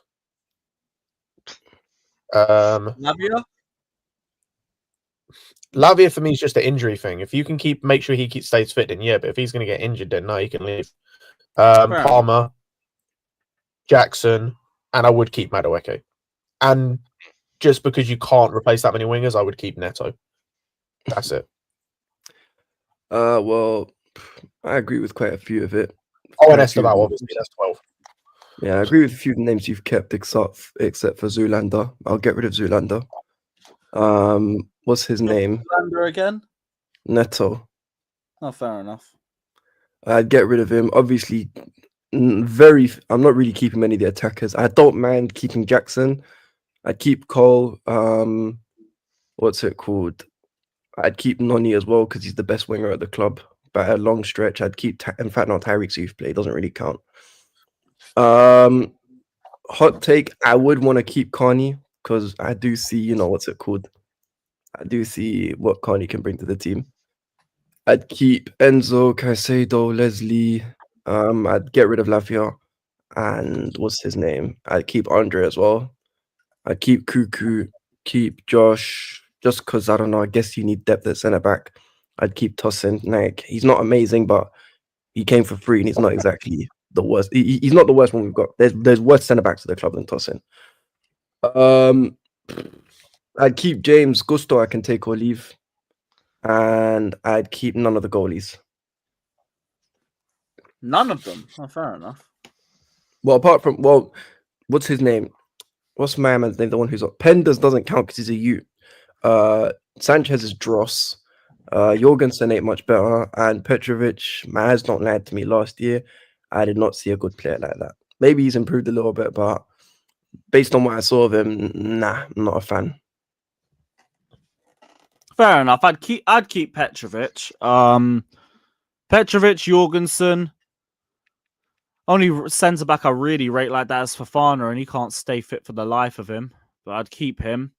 Cucurella, James, Gusto, Caicedo, Lavia, Enzo, and Santos. Obviously, keep him. Palmer, Jackson goes without saying. Noni, and that's all I really care about keeping. Of anything. Sancho, yeah, you know what? I haven't sold my Sancho stocks yet. I'll throw him in there. Yeah. All right, listen. You know what? People getting on to me about the whole Noni thing, right? Who's better than him? Which winger of the club currently that we employ? Don't use guys on loan. Talk about wingers who currently start and have played on the wing this season are better than Noni. Is Nkunku a better winger than him? Nope. Absolutely not. Is Zoolander a better winger than him? I think Sancho's the only argument. Sancho, listen. Sancho's better than you. It's I the only arguments. Like right now, like Noni's still probably been more decisive throughout the season. Yeah. I There's no listen. one near Sancho. I don't know what Pedro Neto has on these guys, but no, sorry, I don't know what Zoolander has on these guys, but that guy is absolute garbage. Someone please tell me what he does apart from run with his head down and cross. Does nothing.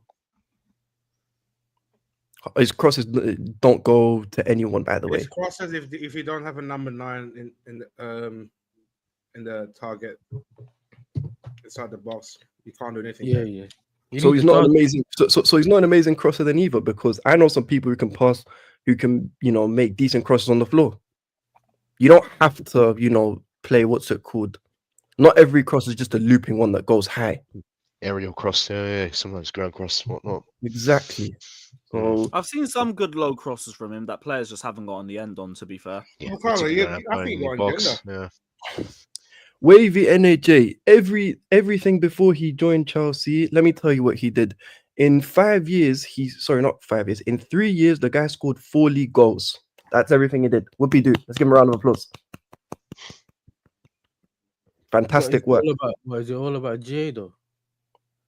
No, it's not all about GA, but 4 goals in 4 years is garbage. Big up C. Big up CP, man. But Yasser, 4 goals in 4 years is crap, regardless of whether you're GA man or not. It's garbage. I hear it. But what I'm trying to say is we still rated Neto regardless of his career when we saw him play for Wolves. And it doesn't have to be him scoring goals. It could be him playmaking. He had 11 assists before he got injured for half of the season. And he had a striker who could head the ball. That's why we're saying if we get Osimhen, someone like that, or Delap's not as good as Osimhen, but someone who's better aerially, then we can judge Neto next season. And Abs, I just wanted your opinion on something because you pointed something out. So you said you wanted to keep Carney, but sell Lavia. Can you explain to me why? You want to sell Lavia and keep Carney?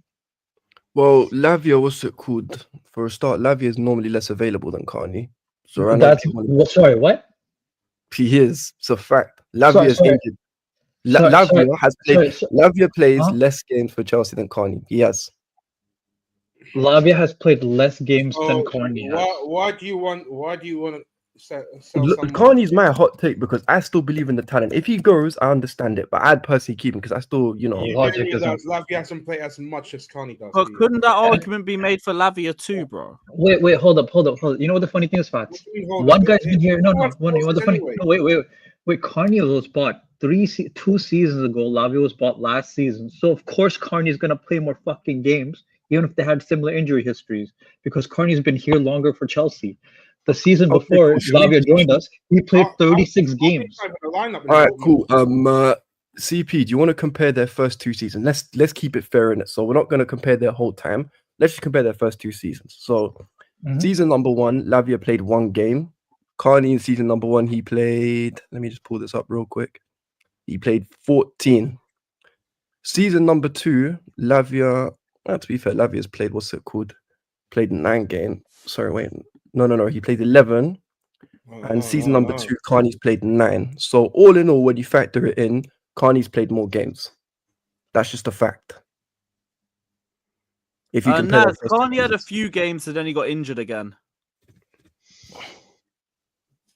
I don't know if he's come back since.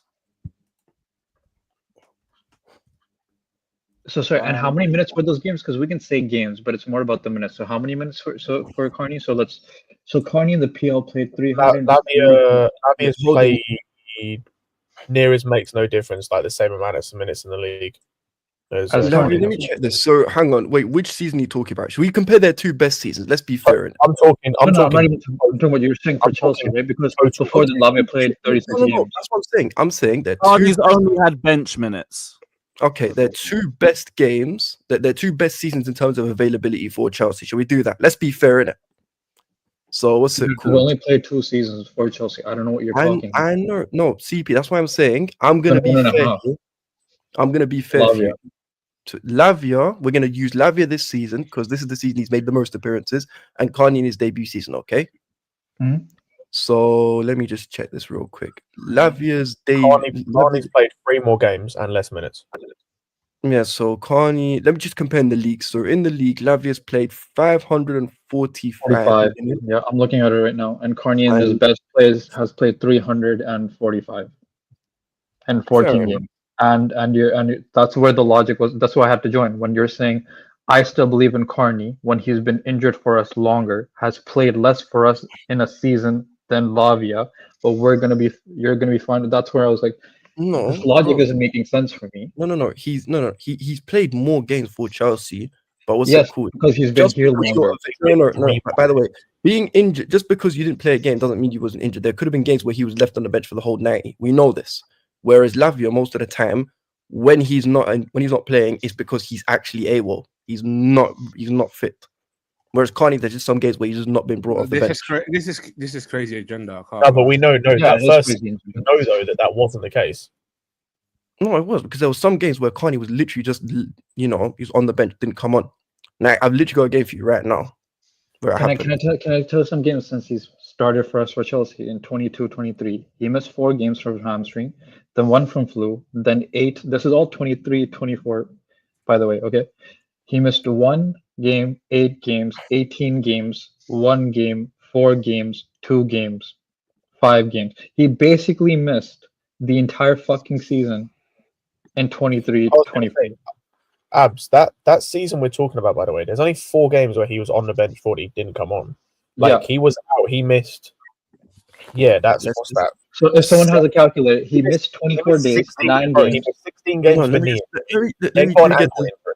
Then got another let me- knock, and then got another injury that season. Okay, let me check how many games Carney was actually in the squad. So I'm gonna do how many days he's missed. So 47. So Lavia. I'm just checking how many games that Lavia was actually in the squad for. So 1, 2, 3 in the league this year as well. I'm gonna even use his best season for injuries. 1, 2, 3. He's played 11 in the Prem this season, Lavia. He's played. So in the league alone, I'm not in the league alone. He's what's it called? He's missed how many games? Let me count this again. So he's played 11 for us in the Prem. He's missed 15 via injuries or whatever, and then there was one game against Leicester where he was fit but he was on the bench. He just didn't get brought on. Mm-hmm.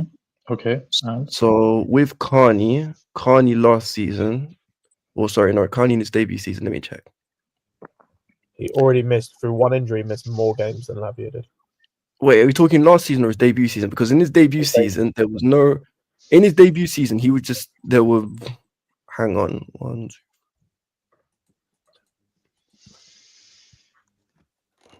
Oh, no, I think I'm looking at last season. Bear with me a second. So he missed 18 in his debut season. I'm mad confused now. Yeah, the agenda's not agendaing. I get it, man. You'll be confused. It's not an agenda, though. I really I like. get it. I would be confused too. I get No, it. but it's not an agenda because I really like Lavia. I'm just No, bored. it doesn't make sense because they're both injury prone as fuck. One's been here for our club a year longer and has been injury prone. Went on loan to Bayern. Dortmund, been injury prone. So I don't know how you give one guy who's played one less season. He's been here for 1.5 years compared to Carney, who's been here for 2.5 years. But you're gonna keep Carney because he's shown you something. Anyway, like he hasn't What started. are you on about? He's injury prone in Dortmund now. Hang on. You do realize that when I was saying, a game for Dortmund, abs. Like, what are you on about? What are you on about, bro? But listen, Carney might have been. Wait, what? Hold on, sorry, my thing bugged out. No, genuinely, my computer bugged out for a sec. What was it? So, by the way, it's not even what's it called? It's not even like an agenda because I really like Lavia. I'm not a Lavia hater. No, I get it. I was too when I caught you on your agenda. Okay, you don't like. If you want to talk about guys, there's literally listen. I get it in it, like CP. Like, the thing is with Caicedo in that team, like, what can you do regardless? Like, what are you gonna but start? CP, there's literally, if you want to talk about guys having an agenda on, there's 2 guys having an agenda on, really. What's it called? Colwell and Neto. Those guys that have an agenda on. And what's it called? With Lavia, I really like the guy, but I don't know. I heard about Colwell, I hear it. You don't like the availability in it. I get it. Yeah, sorry. Yeah, that's what I'm saying. The blame With Carney, I feel like both of them. If you're choosing Carney over Lavia, it doesn't make sense. They're both unavailable as each other. I even told you Carney was my unpopular shout, and that's probably because I'm a bigger fan of Carney. But what's it called in general? Like, can I ask you why you're a bigger fan of Carney when Lavia's shown more in the Premier League in general? Because he played actually 36 games in the league.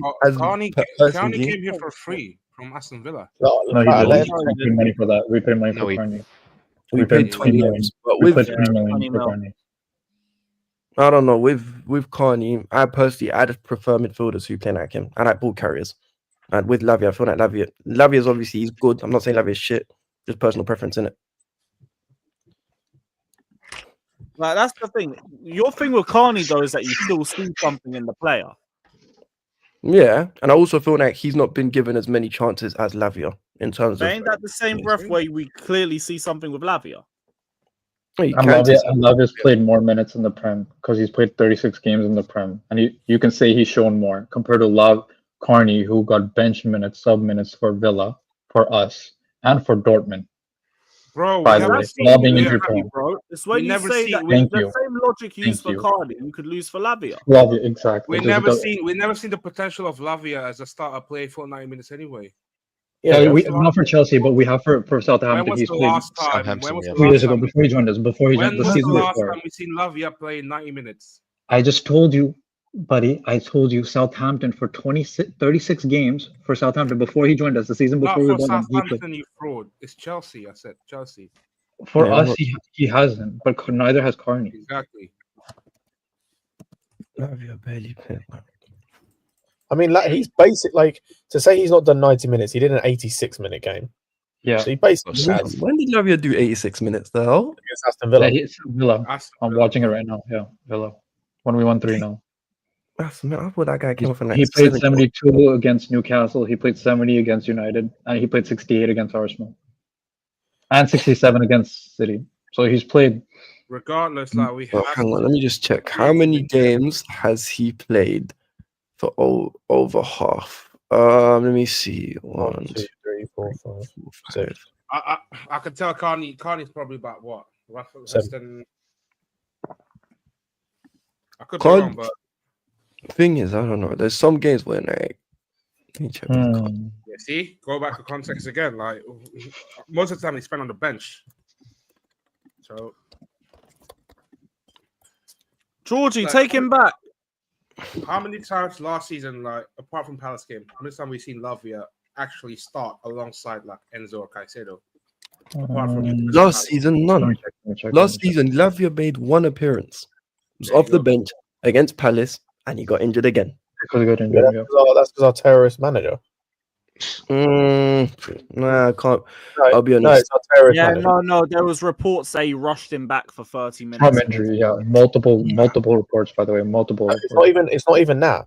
Bro got injured in his first training session under that manager. Yeah, well, big shit. Yeah, Yeah, man, like that's Poch, unfortunate for him. I- Sorry. I'm about to But go listen, find. listen. Hopefully, what's it called? Hopefully, Lavia stays fit throughout the run-in, so that I would say the same for Carney, but he can apparently even in Dortmund.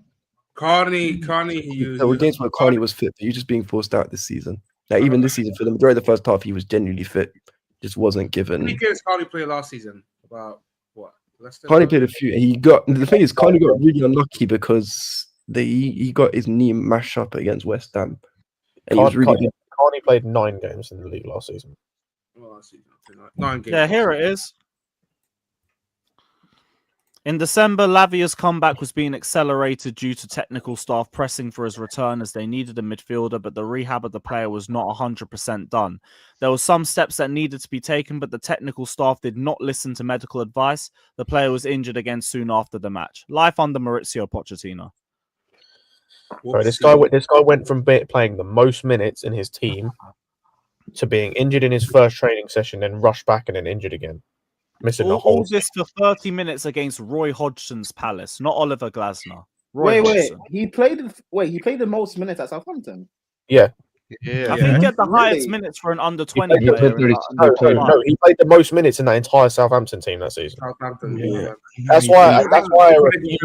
That's why I refused to hear that's why I refused to hear the injury prone thing before this season. He was never injury prone. That Yeah, fucking he played 29. He played 29 games. Bro, he's only played like 11 games for us. Oh, he got injured badly. He's been injured for most of this season. And you know what? There's one thing that I'm happy about though. Like, is bro, that every hold if on. you want to keep it consistent, then Hold on, Fator. That's what I'm saying. Keep it what consistent. I'm You take saying, both of them. what I'm saying though, Hold on. one thing I'm saying though that I'm happy Hold is on that most people have agreed that we need to get rid of Fofana now. Like the Fofana thing is way too much. All right, It's whatever. crazy. Well, for fun, I don't care. Like Lavia's only played 11 games for us Yeah, this season. across this and last season. This season. No, it's Like- 12 including last season. Yeah. Because he Okay, played yeah, one. 12. Like Poch really has fucked this guy over, man. 100% he All has. that for 30 minutes. Oh, against- bro, I didn't know he played the most minutes at Southampton. Because I think he had the most minutes for an under 20 in the He top did. 5 leagues He that did. season. He Was did. he not? But did he not get injured at Southampton? No. No. He got one injury, which was at the start of the season. And how Yeah, long like was a he out minor for? one. You're out for a week A or month. two. Oh, a month. okay, Alright, that's cool. cool. That's Yeah, literally, it was Bro, right as he hey. joined, and he was out, and he came back at the Bro. start of September, and he didn't get injured the rest of 44 the games. bro. The hottest. Yeah, part he of missed, he hell- missed 10 games at most. Hamstring injury under Bro. Southampton. That's it. The From hottest part August of till hell. October. The hottest part of hell. I want you to bury Poch beneath that, man. Sorry. You know what? That's the only thing I could, But I'm not Hey, saying Fator, don't stop defending him, bro. that. No. Eleanor's not watching. Eleanor's not watching this channel, bro. Stop it, man. No. Does that work? I know. Oh, you know? Okay. But you didn't. You didn't know last season. Well, last season was in the past anyway. So we have Season was in the past, but we have to look forward for the future. We have to look forward for the future. I've known you long enough to know that I hate this nostalgia thing back in the day, man. You always repeat the past, bro. You always repeat your past. So how do we know next manager you're not going to defend him because some woman likes him? How do we know that? How do we not know that? What you said? Next manager. Well, what's the next manager we bring in is terrible, but you defend him because of some woman? How do we know you won't do that again? How do you know you won't do that again? Can you go back from the start of the season where I defended him? At least the rest of us here, we learn from our L's. We learn from our bad takes. You just keep doing it for a woman. How do we know? I mean, I do love the woman out there. Hey, shout out, happy Mother's Day to everybody. Shout out to all those single brothers out there, man. How does that even link? Hey, I don't even know. Hey, you got. Hey, Joey might have been right, you know. What did Joey say? Who are you shouting at? What did Joey say, Scott? Which baby mama are you shouting out? Like, what is He said he was on something, and he might actually be No. Fatter doesn't. No, this is normal Fatter, bro. He's not on anything. It's normal Fatter. Hey, listen. If you know me for about 7 years, so. Fatter, Keyshawn has a question. I think it's important because Lewis is on the stream. Fatter would sell out Lewis for some cheeks. Is this true? Lewis sell? Hey. Oh, with Prime, don't you start. Don't you start. CP, I know exactly where you're going. I know too. Lewis, shut up. I'm not making that joke. Relax. Oh. Fatter would sell Lewis for the 1% chance of cheeks. Not even a guarantee. Jeez. Okay, fair enough. More PG. Wait, you thought I was gonna make a race joke? Relax, Lewis. Yeah, I thought so. Come on, bro. We know you too well, man. No, you don't, man. Hey, listen, I've learned now. I don't have the one skill move now. I've learned. Fair enough. Man's added some more traits. Wait, Lewis, did you guys talk about this whole? I think it came out yesterday, day before, about Liao for 83 million. Yeah, I did a video on it yesterday, but we haven't touched on it on this stream. Okay. No, but 100 million euros we were told for him. Bro, just get me look, man. No, that's crazy. Just bring Barcola, man. Just bring Barcola and call it a day. It's mad because he ain't got the defensive work rate that we need, but the output, if you get him working to a level that he had in the last 3 seasons, but it might be working past. But everyone says this, but Liao has never been like. The profile of winger that Liao is not going to suit us. No, I rate Liao, but I don't want him. The profile. Give me Semenyo, man. Give me Semenyo over Liao. I'll be honest. I think that I disagree. I think the profile actually does suit what we want. In terms of he's terms of wise, yeah, direct. He's good in the dribble. He's strong. His frame, I think, is good. It's more his defensive work rate sucks. It's worse than Nkunku's, and Nkunku's ain't good enough for him to play right now. So that's an issue unless you're sacking the manager. There's a clear attitude issue, by the way, especially this season. There's a clear attitude issue, which with an inexperienced manager, Liao. He has been benched a couple times this season, including the Napoli game that just came through. Yeah, bro. Did you? So I watched a video of Milan the other day. There was a game. So he got benched in Fonseca's first game, I think it was, when he got put in charge. He got brought on, I think, in that game or a different game. And him and Teo Hernandez, while they were having some team talk during a water break, were stood on the other side of the pitch by the touchline, just chilling in the middle of this water break. Didn't even bother. He's got an attitude problem, and I'm good. No, thank you. I don't think it's attitude. I think it's just because they want to leave. They both want to leave. I'll look a bit more into that. Which again, I understand. I understand they should be more professional, but Liao and Theo, they both want to leave. They've wanted to leave for a year, so I don't know.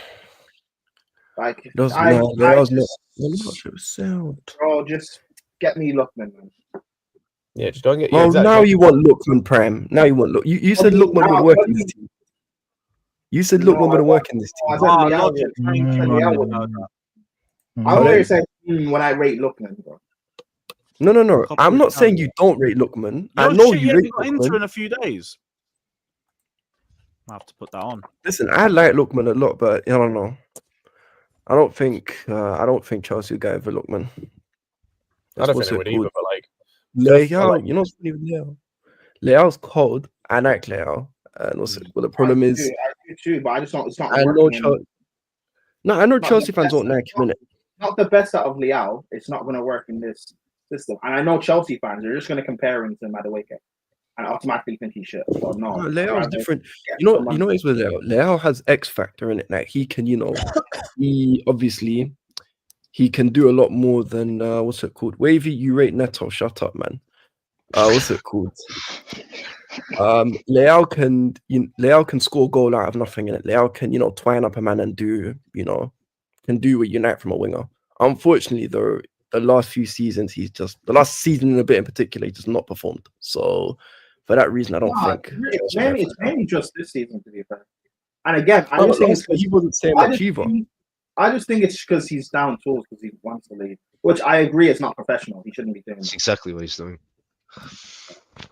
And also, AC have also just been ass as well, which also highlights how.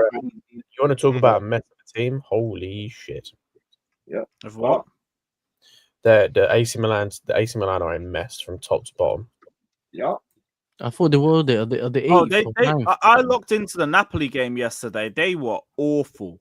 Bro, They were like straight dreadful. so that video I watched the other day, like I recommend people go and watch it. Like it just talked about how what's gone wrong for them, like everything to do with their owners on the pitch, everything. Bro, it's a mess.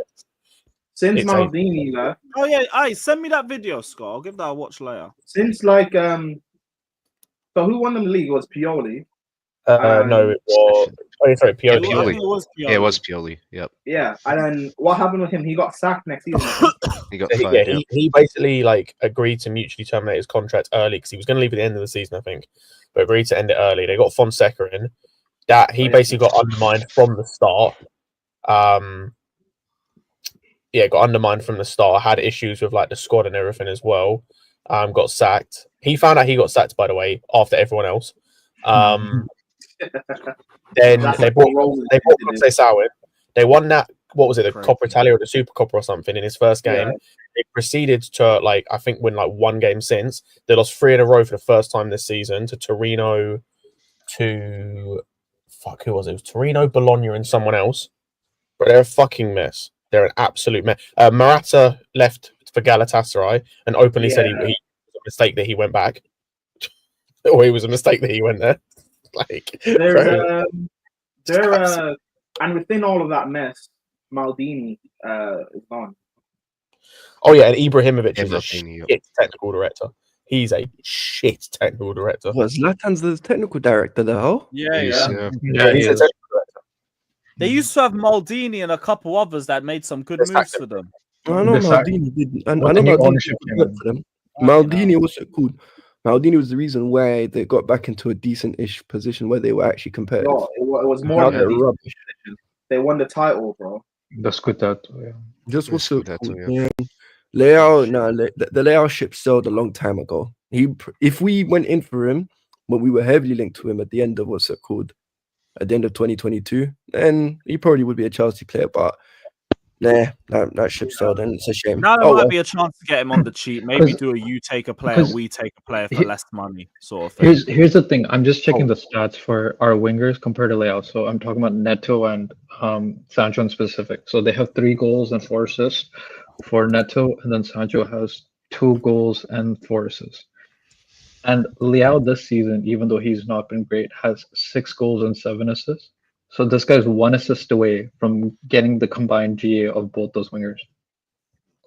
I'm just hoping there's some more deadwood they'd be willing to take from us because we know we've got that link up where we can send them players and it might take some of the valuation off.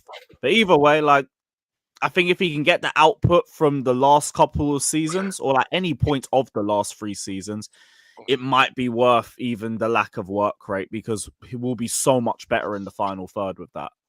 So Yeah, it just really depends on that Liao. Like CP, do you know what it is? We don't need. Just hold that thought quickly because I just got to read the super chat. Big up Ian, my G. He says, Lewis, I'm feeling good for Thursday. We got players back. We're playing Spurs, so we always beat. Let's just hope the fraud in goal does not fuck up.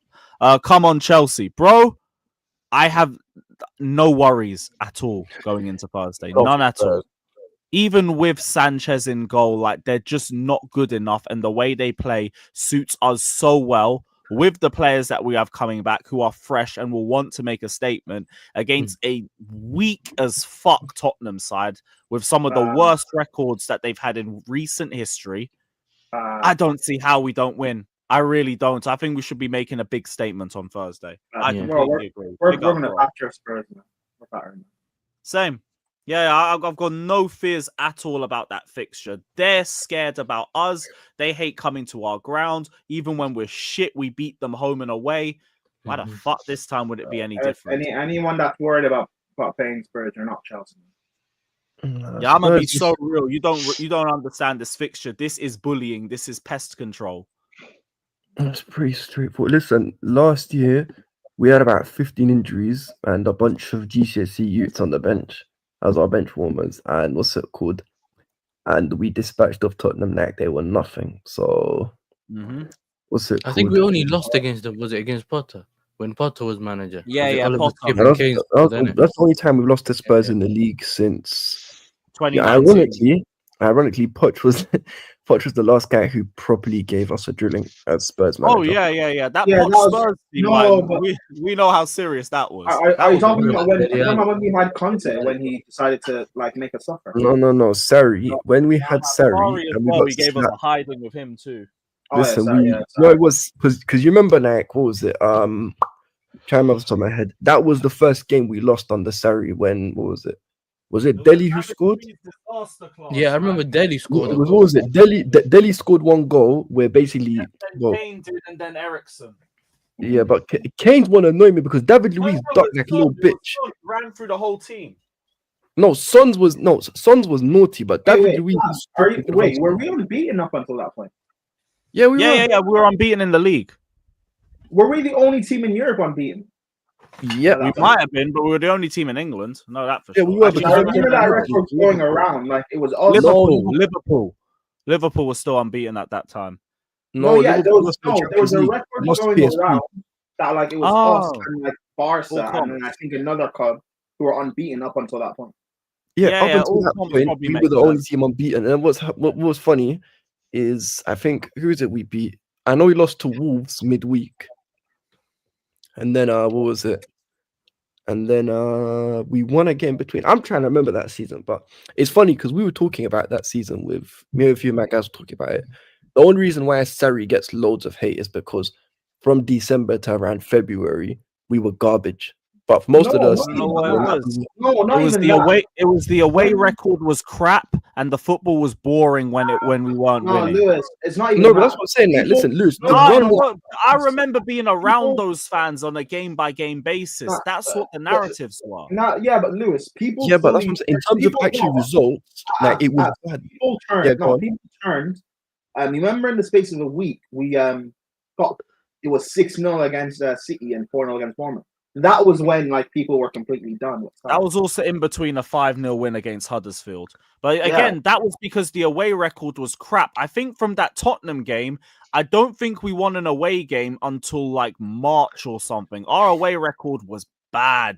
And that was part of the reason why he lost the away support. Then he lost the rest of the support because we'd have boring games like the 0-0 against Southampton or the 0-0 against Everton, where it's like watching Maresca over the last month or two. True. And people got bored of it and sick of the same subs. Kovacic, Barkley, Willian, Pedro, all of them. Yeah, but people don't remember how poor the squad depth was. That we had first season Jorginho, first season Kovacic, Kepa, Aspie, who at the time was playing as a fullback and was finished doing that. David Luiz, who at the time people still said Bozo. It was still Bozo Rudiger. We had Alonso starting the season at left back. But Prime, they didn't care because they weren't being entertained. Win or lose, like you know the mentality. You know the mentality of English football fans. Win or lose, as long as you give it your all, we'll respect you. But me, No, but no, wait, sorry, Prime. You know what's funny? Chelsea fans are hypocrites in that sense because they're the same ones who say we don't care about style of play, but then they cry and say, "Oh, this football's boring, it's shit." I thought you only cared about results. I love Sari. I love Sari ball, man. I love Sari ball. I'll be honest. I didn't love Sari ball, but I didn't really give a shit. I liked it, bro. No, listen, because I also saw what he did at Napoli, and I was like, I knew it was gonna take time, especially with the squad that we had. Yeah, at least one season. Yeah, listen, I was willing to give him time, but unfortunately, it just wasn't to be. But I didn't mind. What's it called? I didn't have an agenda against Sari, okay, look, he's not the most unbelievable manager that's ever existed, but I feel like he deserved another season with another transfer window. Definitely needed some better defenders. But what's it called? But in terms of in terms of why people hated him, they hated him because we had a shit month of results, really. From the end and he also didn't clap the away fans. Like, he didn't clap the fans in general because he had he didn't like going on the pitch, innit? Yeah, but you know what it is? I've even got it right here. These are literally the games where I feel like people just gave up. We drew 0-0 against Southampton. We lost to Leicester 1-0 at the Bridge. Then we lost to Arsenal and Bournemouth back-to-back. City, I'm not even going to read out the score. You know what happened there. No, yeah. And I think we lost to City, bro, that City game, by the way, can I just say, it was such an anomaly. They were 4-0 up in 20 minutes, bro. Listen, that City game was... individual mistake after individual mistake. Alonso caught sleeping for the first. Fucking Barkley heads the ball back into Aguero. There was some dumb shit for the other. Aguero, you know what's so funny? From 30 yards after missing you know what's so funny with the Aguero goal? Everyone forgets that he missed a sitter. We were cussing him out in the away end for it. Then he bagged that 35-yarder and what was like this. He went va-boom after that. I was like, you know what? That Aguero goal is one of those goals where I can't even cuss my man. I can't cuss the players. I just clapped. I was calling him all sorts in that away, and I already hated him for the Louis stuff. But then but what I'm saying is like the clap back. I was like, "Fuck you, bro." No, but what I mean by that is like I can't cuss any of our players for the fact that he scored that goal because that's just a moment of magic, really. Like very rarely does someone score that goal, innit?